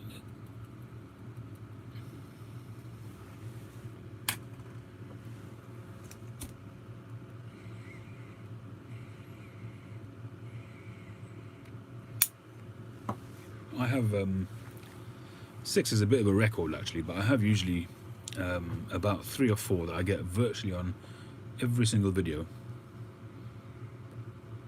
It's people who've things just haven't worked out in the past. Some maybe parcel to and fro, that kind of thing. I know there's a few guys who've either just don't like the success of the channel, or they just don't like me for whatever reason, and they literally every single video, it could be 6 different people or 5 different people every time, but it's so consistent that I'm pretty sure it's the same people.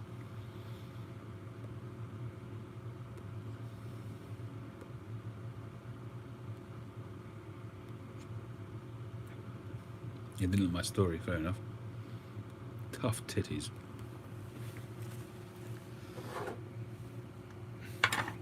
This mat is made by Agape Custom Leather on Instagram.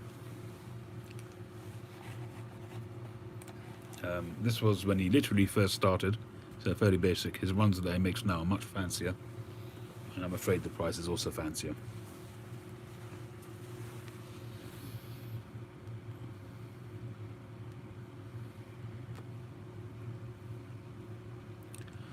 I assume you're talking about full Virginia flake, Lone Star.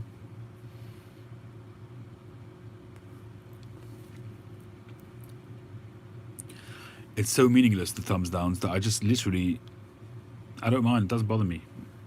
What it does tell me is that they're still watching my videos, so there you go.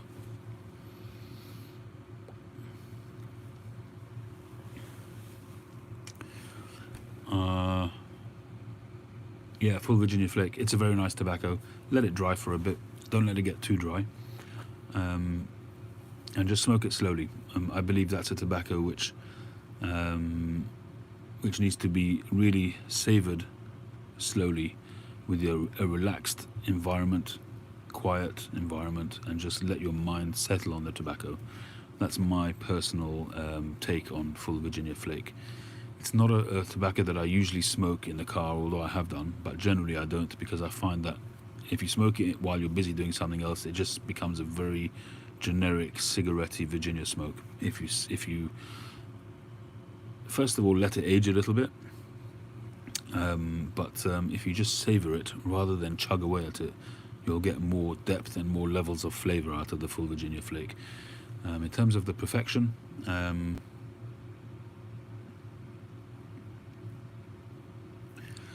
I personally didn't like the perfection. The perfection is a collab, I think, between the Danish Pipe Shop and Samuel Goeth. I personally didn't like it, but it's a very, very mild Latakia blend. It just didn't work for me, but it might work for you.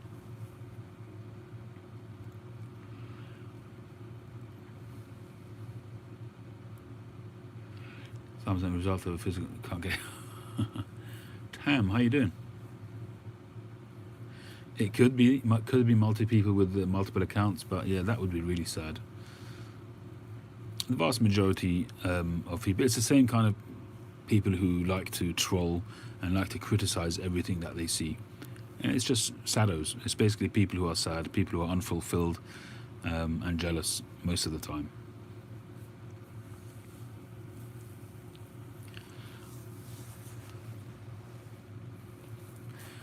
Louisiana Perique, I did try that a long time ago. I've still got a little pouch of it somewhere in one of my Tupperware boxes. It's actually probably got quite a bit of age on it now, but it hasn't been jarred. It's just been in an airtight container, so it might be worth giving it a try. Vanilla Custard, who's that made by, Vegas?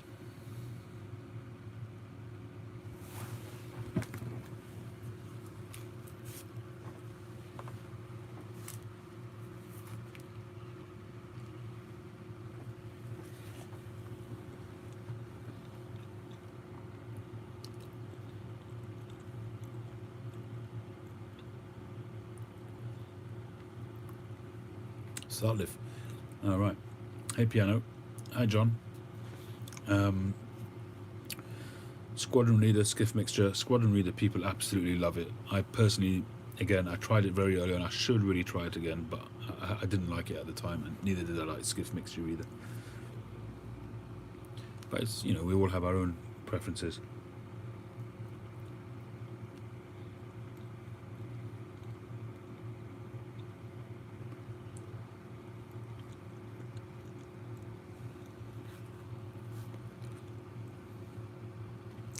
Sutliff have got a great range of tobaccos, really, really vast range.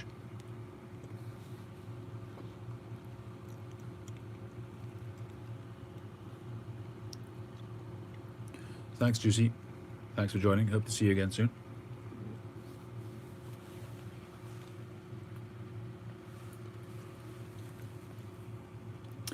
Juicy, if you want to see live stream schedules, check out BRTV. Have a look at brtv.com and you'll see a lot of different live streams, including mine. I do some ad hoc whenever, but generally you can rely on a Saturday night at UK time, midnight.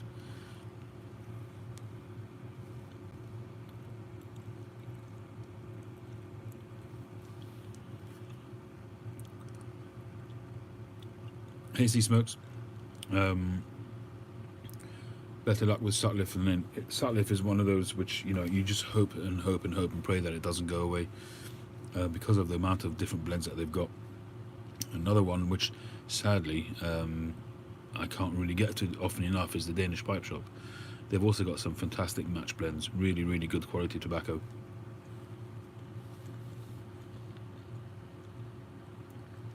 The brand is called My Own Blend, which is blended by a guy in Denmark. I think his name is Paul Ilsted, maybe? Not sure.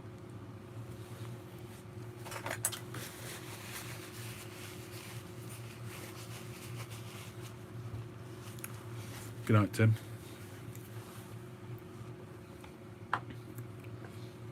This is a hefty straight apple that I'm making, Sea Smokes. It's going to be a big one.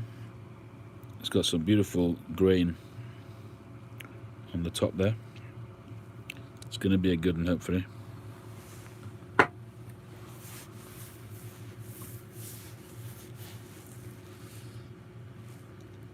Yeah, I think a lot of people join you on that Lone Star. Yeah, very thick walls. That's going to be a great smoker for whoever gets this one. Pipe 100. Well, this is going to be Pipe 104. Pipe 100, I ordered some stuff, I'll say at this stage. And I also ordered some, you know, a lot of people, if you see online, Instagram, places like that, you see these like tabletops which they mix acrylic with the wood and they look stunning. You know, you can pour the acrylic and they put some precious stones in there, or, you know, that kind of thing. So that's something along those lines which I'm thinking of. I know nothing about it, so it's going to take me time. But I've bought the solution. So it's the acrylic and a hardener. I've bought 2 bottles of that. And I've also got some stuff which I'm going to be putting in there. I'll call it stuff at the moment. But I have to really think about exactly how I'm going to make it. Eldritch does... Yeah, he does, you're right. He does those skulls in his tampers and things like that, and he does it with his pipes, he blends it in. It's that kind of idea. But I took the idea from my cigar ashtray, actually.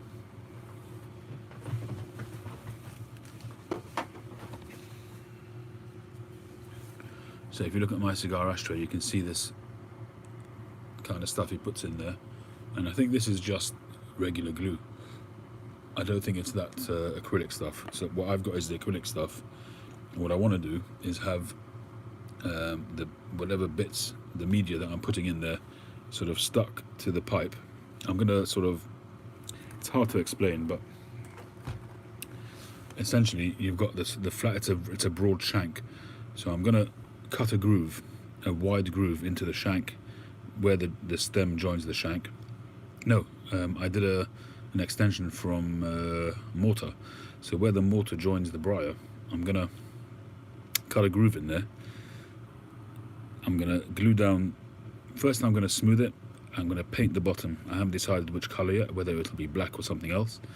And then I'm gonna stick down the media, and then cover it with this epoxy acrylic kind of idea.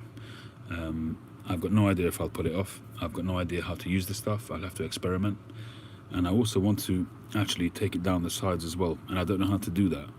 I don't know how to do that in a way which is going to work. So what I'm probably going to have to build a little shutter design, like when you're shuttering up to pour concrete. So I'm probably going to have to build some kind of frame around it and glue it on, and then fill it with this stuff, and then take it off and sand it back, something along those lines. But it's going to take time. I hope it'll be a really special pipe when it's finished. But I wanted to do something which was appropriate for pipe 100. The briar itself is absolutely knockout, and if I tell you it's knockout, it's knockout. So I just hope I don't ruin it. I hope it goes well. The grain on it is just superb. The bird's eye on it is just out of this world, and it's just it should be a fantastic pipe. I hope. Yeah, tape might work. I used tape last time when I glued the mortar to the stem. I used the problem with it is that you can't control it that well, so you can't to make sure that it's completely squared up when it's gluing.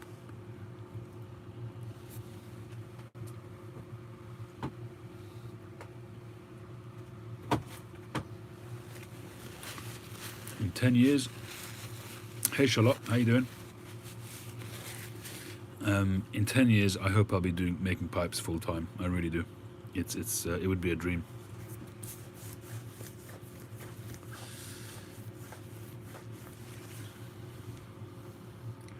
If you have a ditch for the material to pull in after sanding, not sure. I think it'll be fine. Well, the idea is that, as I say, I'm going to cut a groove. I'm not going to do it on the base, I don't think. I'm going to cut a groove all the way around, on the sides and on the top. And then, in order to get that to be... You see, if I just do each side separately, then I'm going to end up with a line there and a line there. It's just not going to... I'm going to have to join them separately, and it'll look like there's a join there, and I want it to be seamless. So it has to be done all at once. So I have to basically make a base, a flat base, with basically a channel going around, which I will fill. Doesn't matter how rough it looks, as long as it adheres properly with no bubbles all the way around. And then once it goes off, it takes about a week to fully harden. I think it's workable in about 24 hours, but I think you have to do it in layers to start with. But yeah, well, I don't know, it's a completely new area for me, so it's going to be an experiment.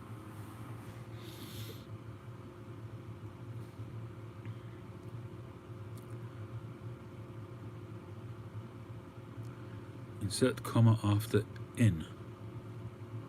Not with you, Josh.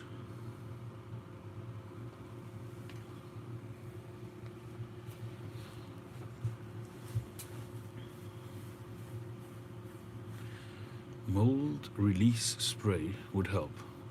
I'm not with you on that one either. Paradise Pipes, how you doing? Thank you for joining. Are you a pipe maker, Paradise? Don't think I've come across you before.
seeing as I've got this out.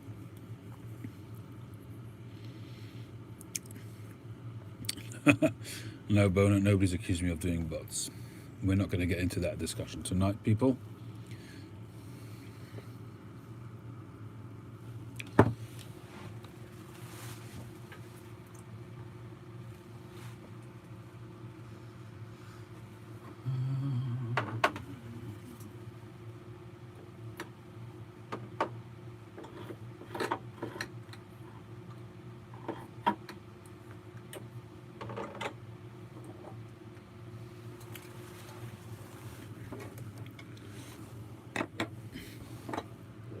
Oh yeah, 40th anniversary.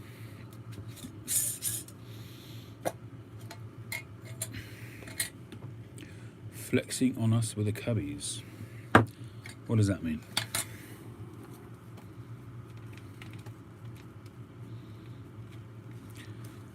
Oh, nice, Paradise. Have you got some of your stuff on YouTube? I don't think I've come across your channel. There you go, Sea Smokes asked the same question.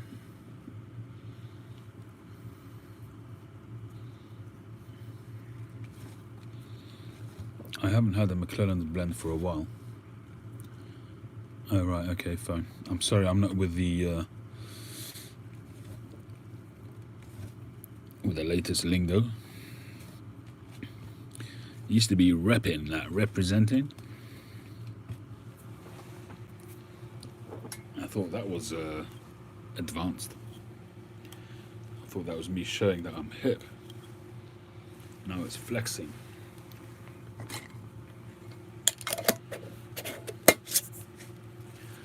What got me started pipe smoking? A pipe. I've mentioned this many times. It was a pipe I bought in Cigar and Snuff in Covent Gardens. That's where I started. Flexing those freckles. When I was a kid, I was covered in freckles, and I still do get it when the sun comes out.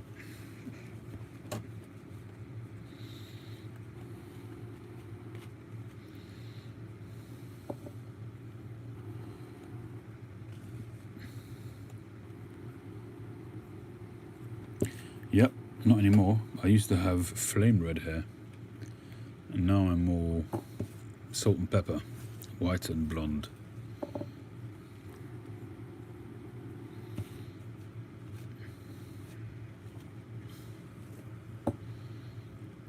I see from your handle, your icon, Boner, that you might be red-haired as well. Or is that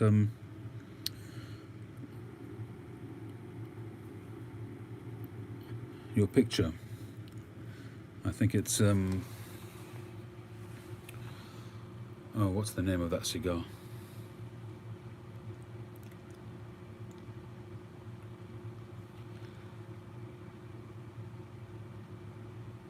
Oh, my brain is ridiculous. Oh, Bonaparte, right, okay. Makes sense.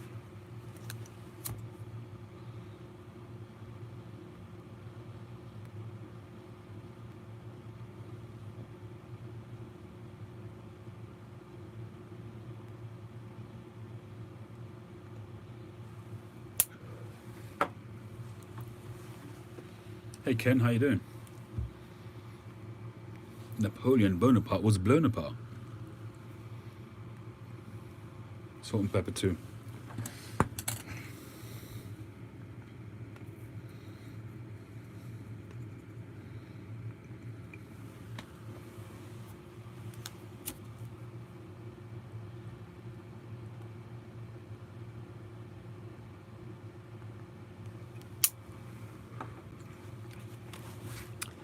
I can allow myself the luxury of smoking some McClellans, seeing as I just got some in recently.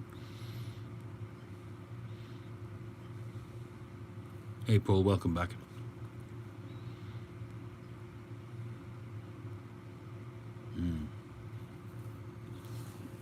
The last couple of bowls of 40th that I've had I didn't enjoy so much, but this is tasting good.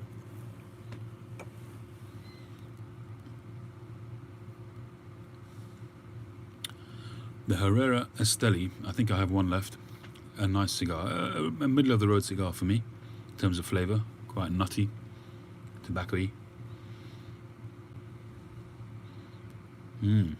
Penzance, nice.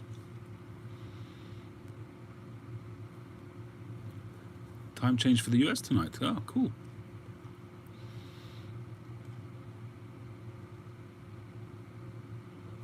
I was thinking of Bolivar. Thank you, Tam. Isn't it's Simon Bolivar, his picture. It looks quite similar.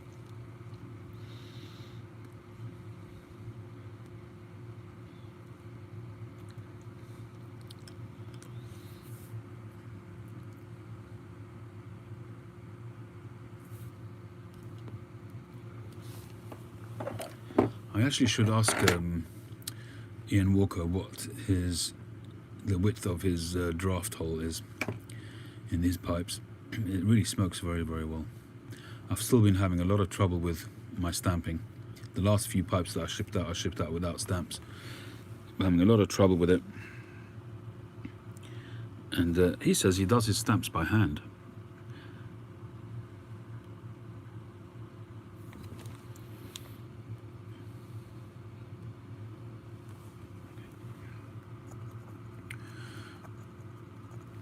I'm already on a second set of stamps and still not happy with it. And I'm thinking now, yeah, I mean, he did a much smaller one. The second one that he did, Sea Smokes, was much smaller, really small. Yeah, Josh, I knew somebody was going to come up with that. I thought, who's got the dirtiest mind here?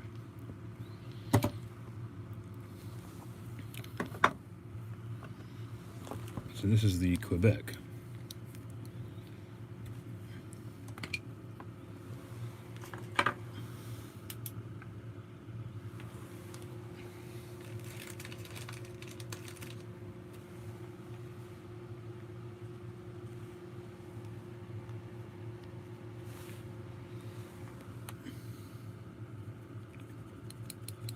That's exactly what I want to know, GP, because I'm struggling with it. Yeah, I would say this is a 4mm as well.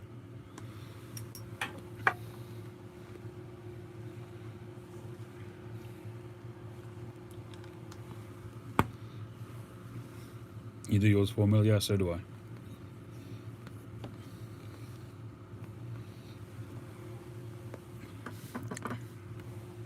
Those drill bits you sent me, I need to measure what they are at the thin end.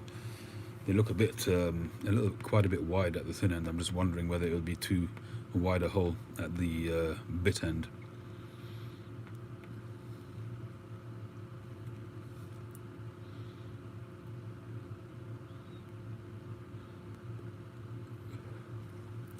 As pure as the driven snow, says Charlotte.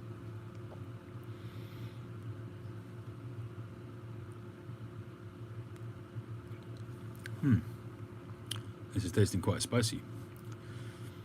Where's that McClellan sweetness?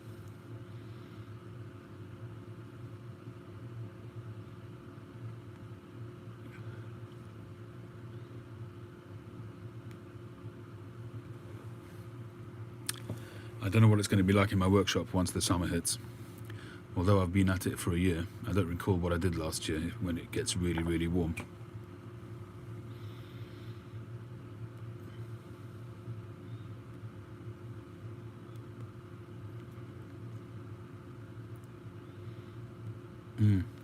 Well, what I've been doing till now on the stems that I've done myself so far is I've done 4mm and then drilled from the other side with something like a 1.5mm drill and then funneled it. So I'm not sure what this tapered bit is going to give me more than that.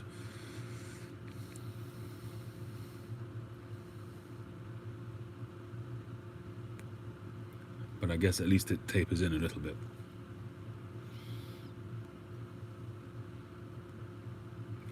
Borat bikini. It's nice.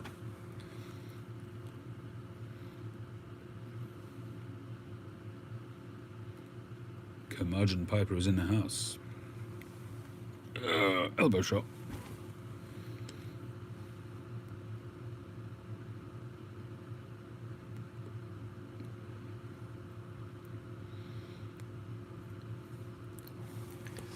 Full tooth is really good. I'm going to be honest with you.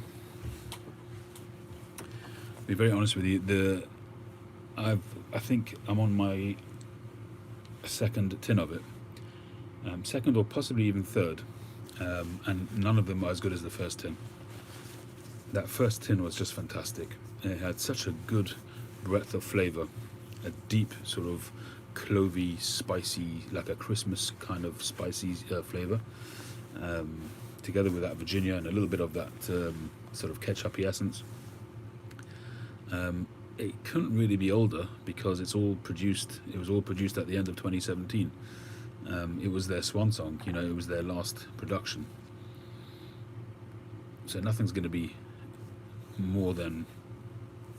I don't know if it was all done in one batch, but certainly it's going to be within a few weeks of each other. So nothing's going to be that much older. Jarring it up presumably will have some effect on it, but so far that first tin, I don't know if it was the novelty factor, but I don't think so, because that would have gone after the first couple of bowls. First cut is the deepest, yeah.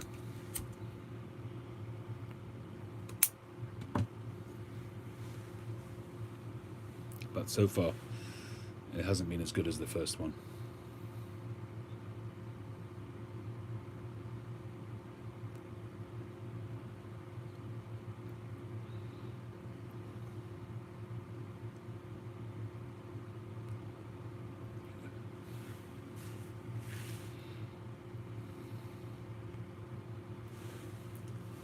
I do know I need to try my hand again at a diamond shank. I know that. See you later, Charlotte. All the best.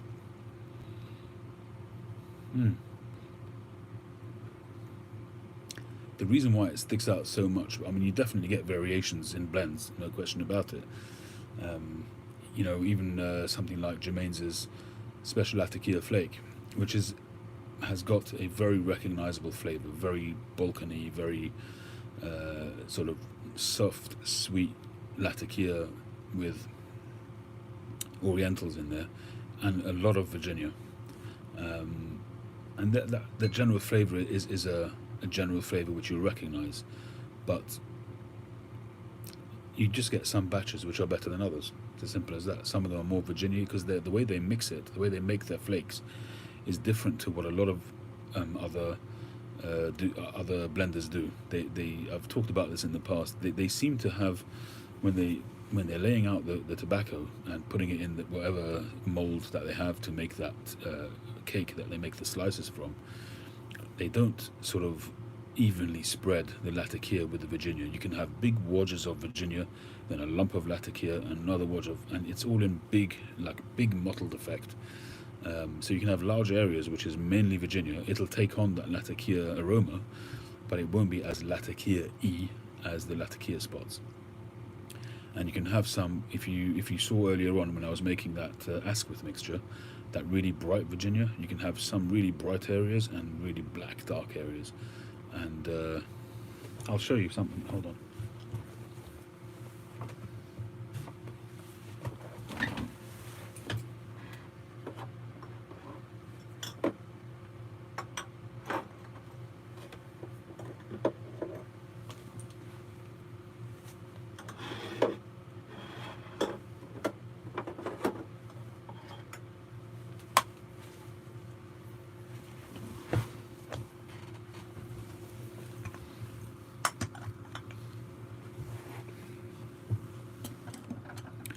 Alright, so this is Special Latakia Flake from November 19, and this is Special Latakia Flake from January 18. So obviously the age will have made it a bit darker as well, but I can vouch for you that it was darker to start with. Oh, what a great jar note. So this is a good example. I don't know how bright this is coming up on the screen. Let me just bring the light in a little bit.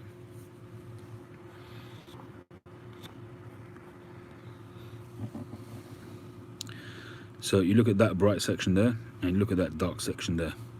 It's getting a little bit crystallized now, but you can see that variation, okay? So you can see that it's really kind of bright there, and on that side, really, really dark. remember when I ordered this, hey Smoking Ghost, when I ordered this from GQ Tobaccos, I asked them to give me a good distribution of the light and the dark.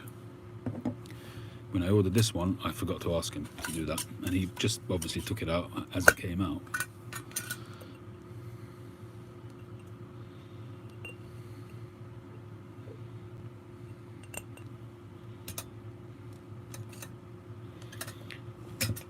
And look at that really bright area there, and again turn it over and you've got the dark sections there, and it's really not mixed in very well. Yeah, there's a good cross section of it, so mostly bright with a few little bits of dark areas.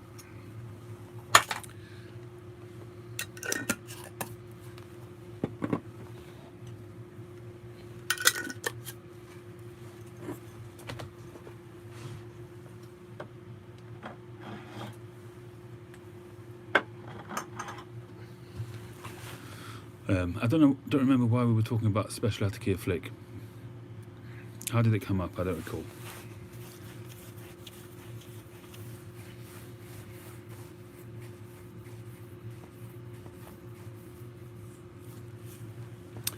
You can't get Asquith mixture in the States unless you get somebody to buy it for you.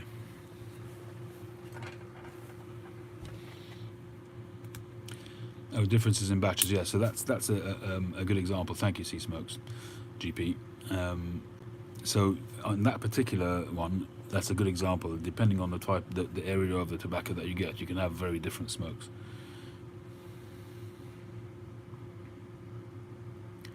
Star of the East is very nice. It's a good blend. If you look through my videos, a few years ago I did a three-way shootout between Penzance, Star of the East, and what was the other one?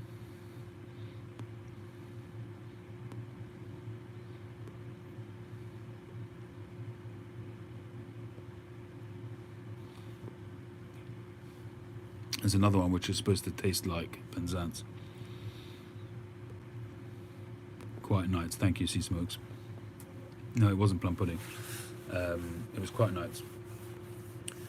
I personally, yeah, I think Quiet Nights Lone Star was the one that won it for me on that day. Even it beat Penzance for me on that particular day.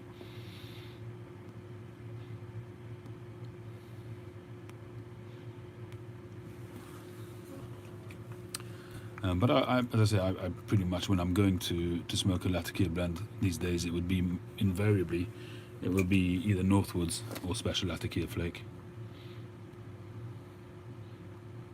It's made of unobtainium, exactly, CM. Very good.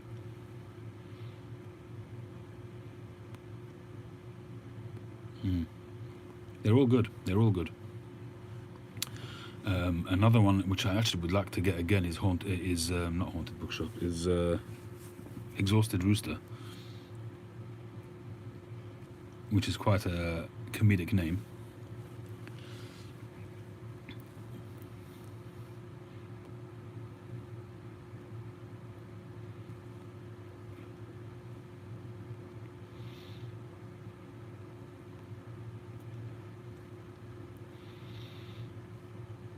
Quite nice, is fantastic twice over, says Curmudgeon. Yeah, Jermaine's is pretty much available here. Yeah, I mean, not so much on shelves. I know Blake Marbrize has it on his shelves, but none of the shops that I go to have Jermaine's on the shelf. It's online. I buy it from GQ or from My Smoking Shop, these kind of places.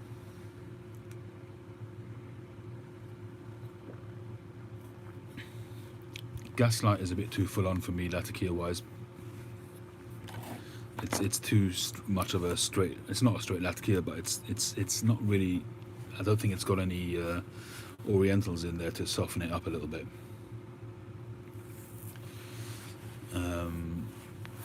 So I find it a little bit charcoaly, kind of campfirey for me. A little bit too much of too.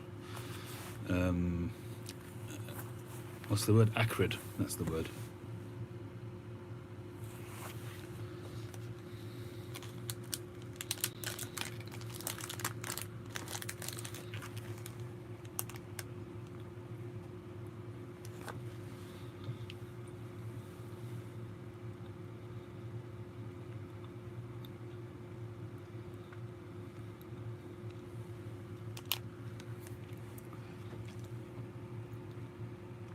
There's so many blends out there, really. There's no shortage.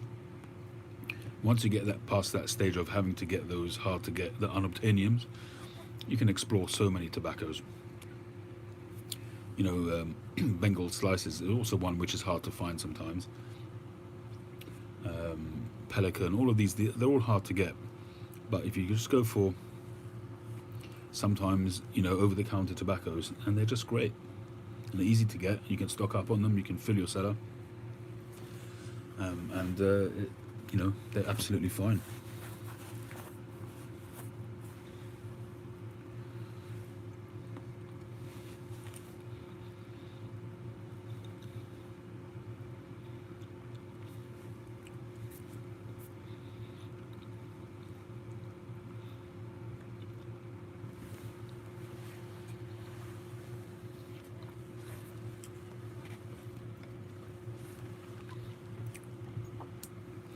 Yeah, it is a bit of a pain getting these unobtainiums. From my experience, I mean, I can't really get them very much nowadays either. What I've found is that you've got to be in with the B&Ms. You've got to be spending money, and they look after the customers that spend the most money with them. That's just the way it goes. I used to be able to get stuff from Boswell's, but I don't buy their pipes anymore. They don't do any 9mm pipes. I don't buy their pipes. I rarely buy tobacco from them, only when I'm topping up on Northwoods. So I can understand it. They've got to, look after their income, and to sort of hang on to the waiting lists and try and happen to be next to your computer, ready to jump on it as soon as you get that email saying that we've got some Penzance in stock. And by the time you get there, it's gone. It's a frustrating experience.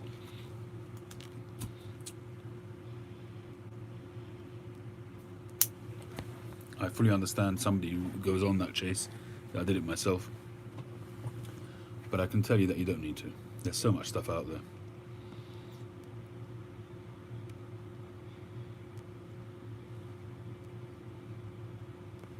It's an itch that you need to scratch sometimes. I get that. So I fully sympathise with those people who are on that journey.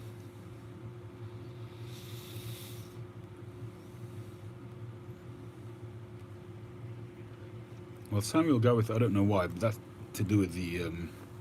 it's been like that for a while in the States. That's to do with the importers. Samuel Gawith is in plentiful supply most of the time here in the UK.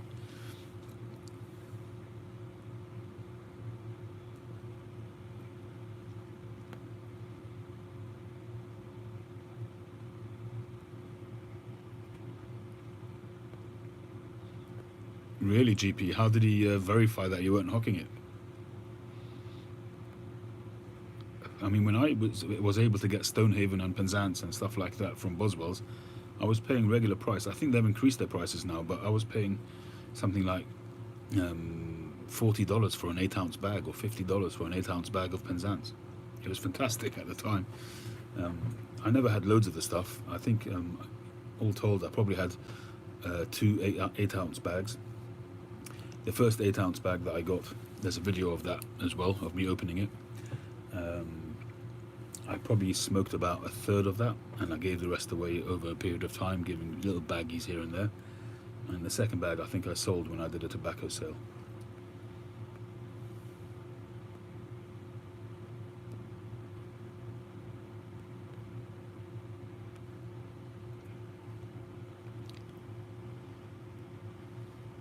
Yeah, very lucky, GP, to have got that.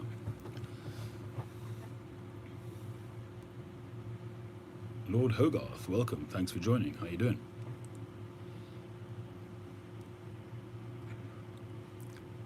Yes, I don't know why they do that. I mean, with Germains I can understand it because they're a small company, but they never seem to be in short supply here of Germains tobacco, so I don't know why they can't increase the Esoterica. But I guess it's probably controlled also by the importer, by, is it Orango these days?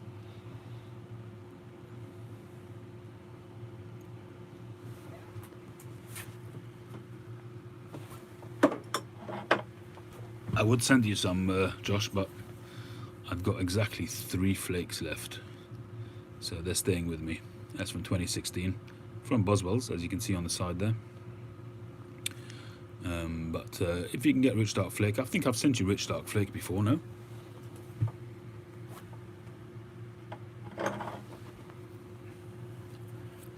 Rich dark flake is the same thing. Near enough. Jermaine's dark flake, I'm not sure I've had that. Oh, you mean rich dark flake, yeah. Well, it's the same stuff, Josh, so I wouldn't worry about it. A very minute difference, which is just not worth worrying about.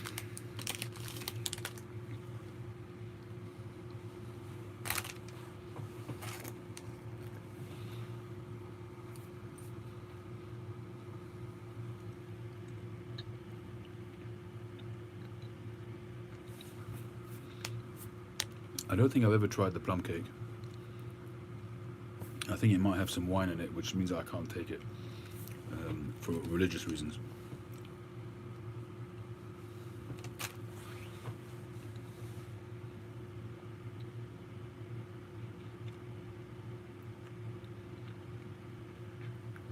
How you doing, Skull? Smoking guns.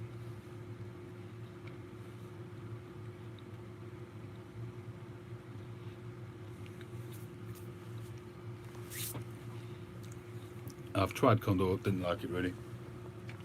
I think I've still got some in my box somewhere.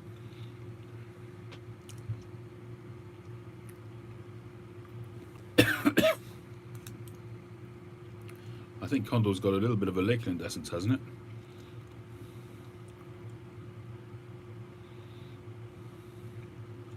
Black Frigate, that sounds like a Latakia blend.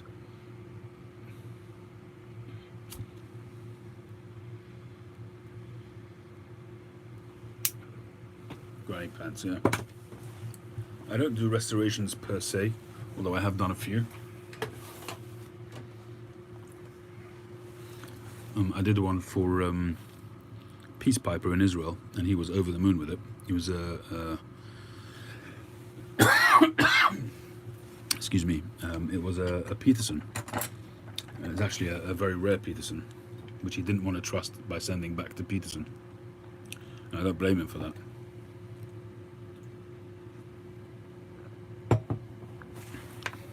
And he was delighted with what I did with it, but it wasn't anything complicated.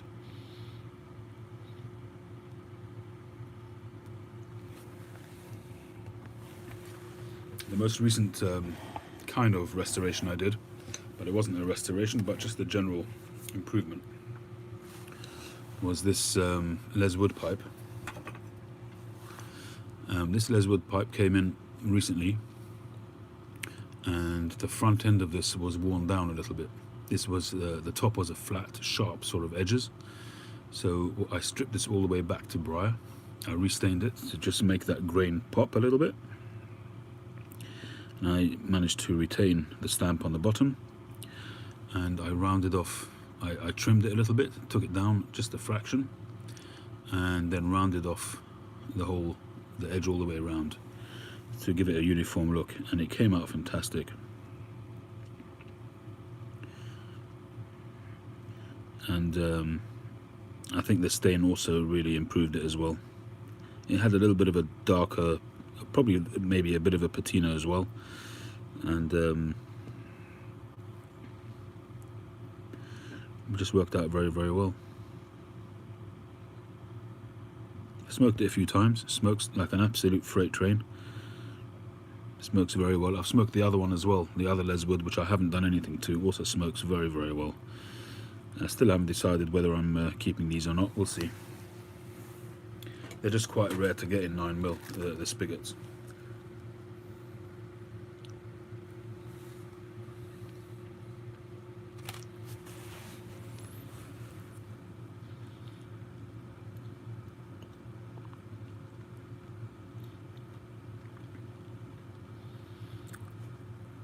Where are you based, Lone Star?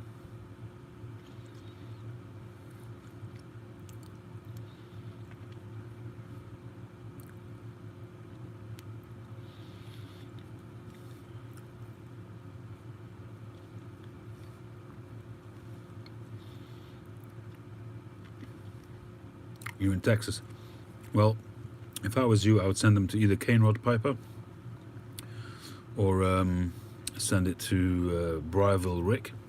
Briarville Rick and Cane Rod, both highly professional restorers, pipe restorers, and you won't go wrong with either of them.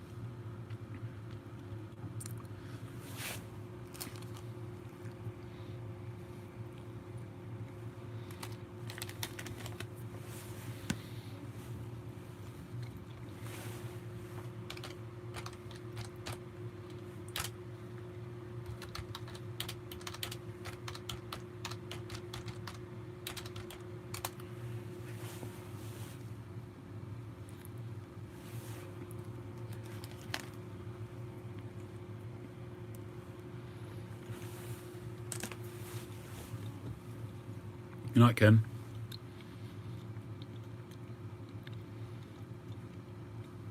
That's actually, I miss Briarville. He used to share a workshop with Joe Case.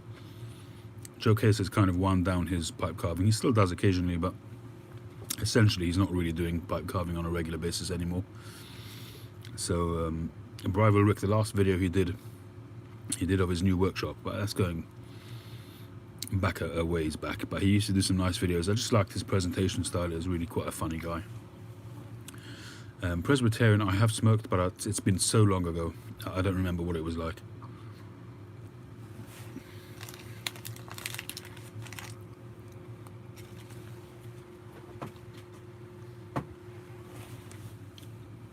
Is it an aromatic? I don't remember. Is it a vanilla blend, or I just don't recall what it is.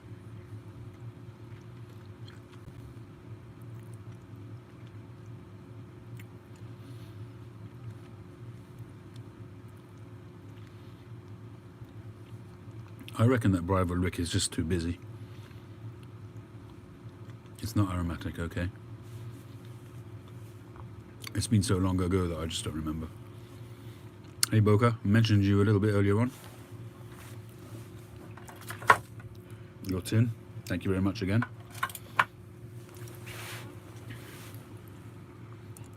Light Latakia, okay. I wasn't sure if it was aromatic or Latakia, I just couldn't remember.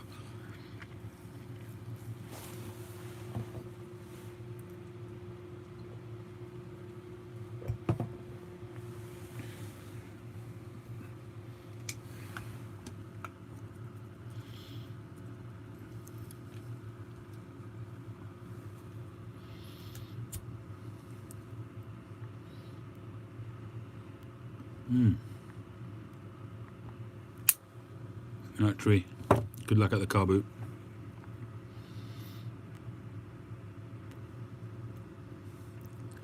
Definitely go for it, CMA Sailor. Nothing quite like making your own pipe.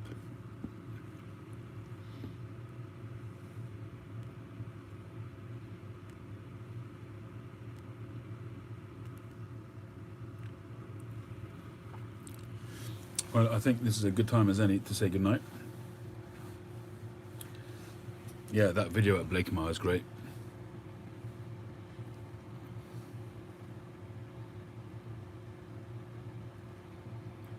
So if anybody's got anything else that they want to talk about, now's the time.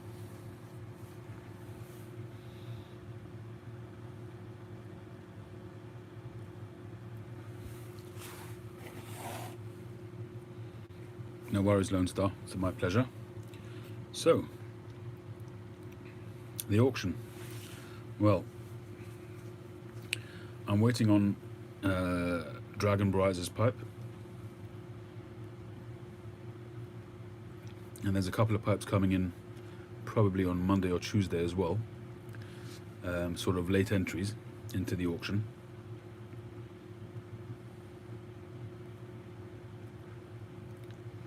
Vordis the Destroyer.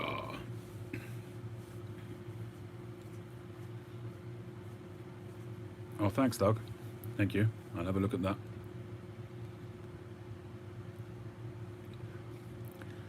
So I was kind of thinking of showing the pipes that I've got so far, but I did say originally that I'd wait until I've got them all before I show them.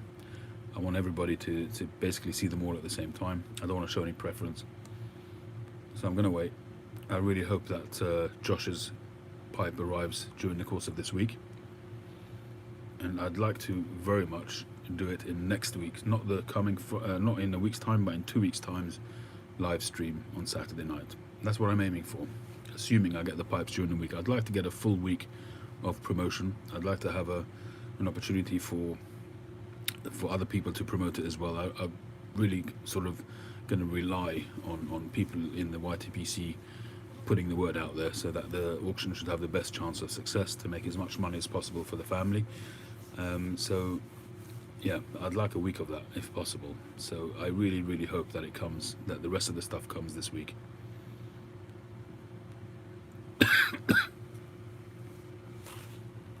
All right, so thank you very much, Guy, Boca, NJ Piper, Doug, Pipes and Bees, Vorlis the Destroyer, George, Smoking Gun, Sea Smokes,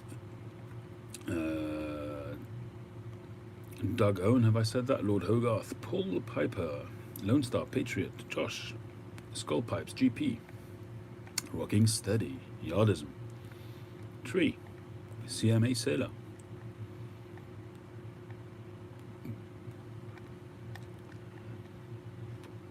and everybody else, I think, and Bona, I think that's everybody. Piano Piper.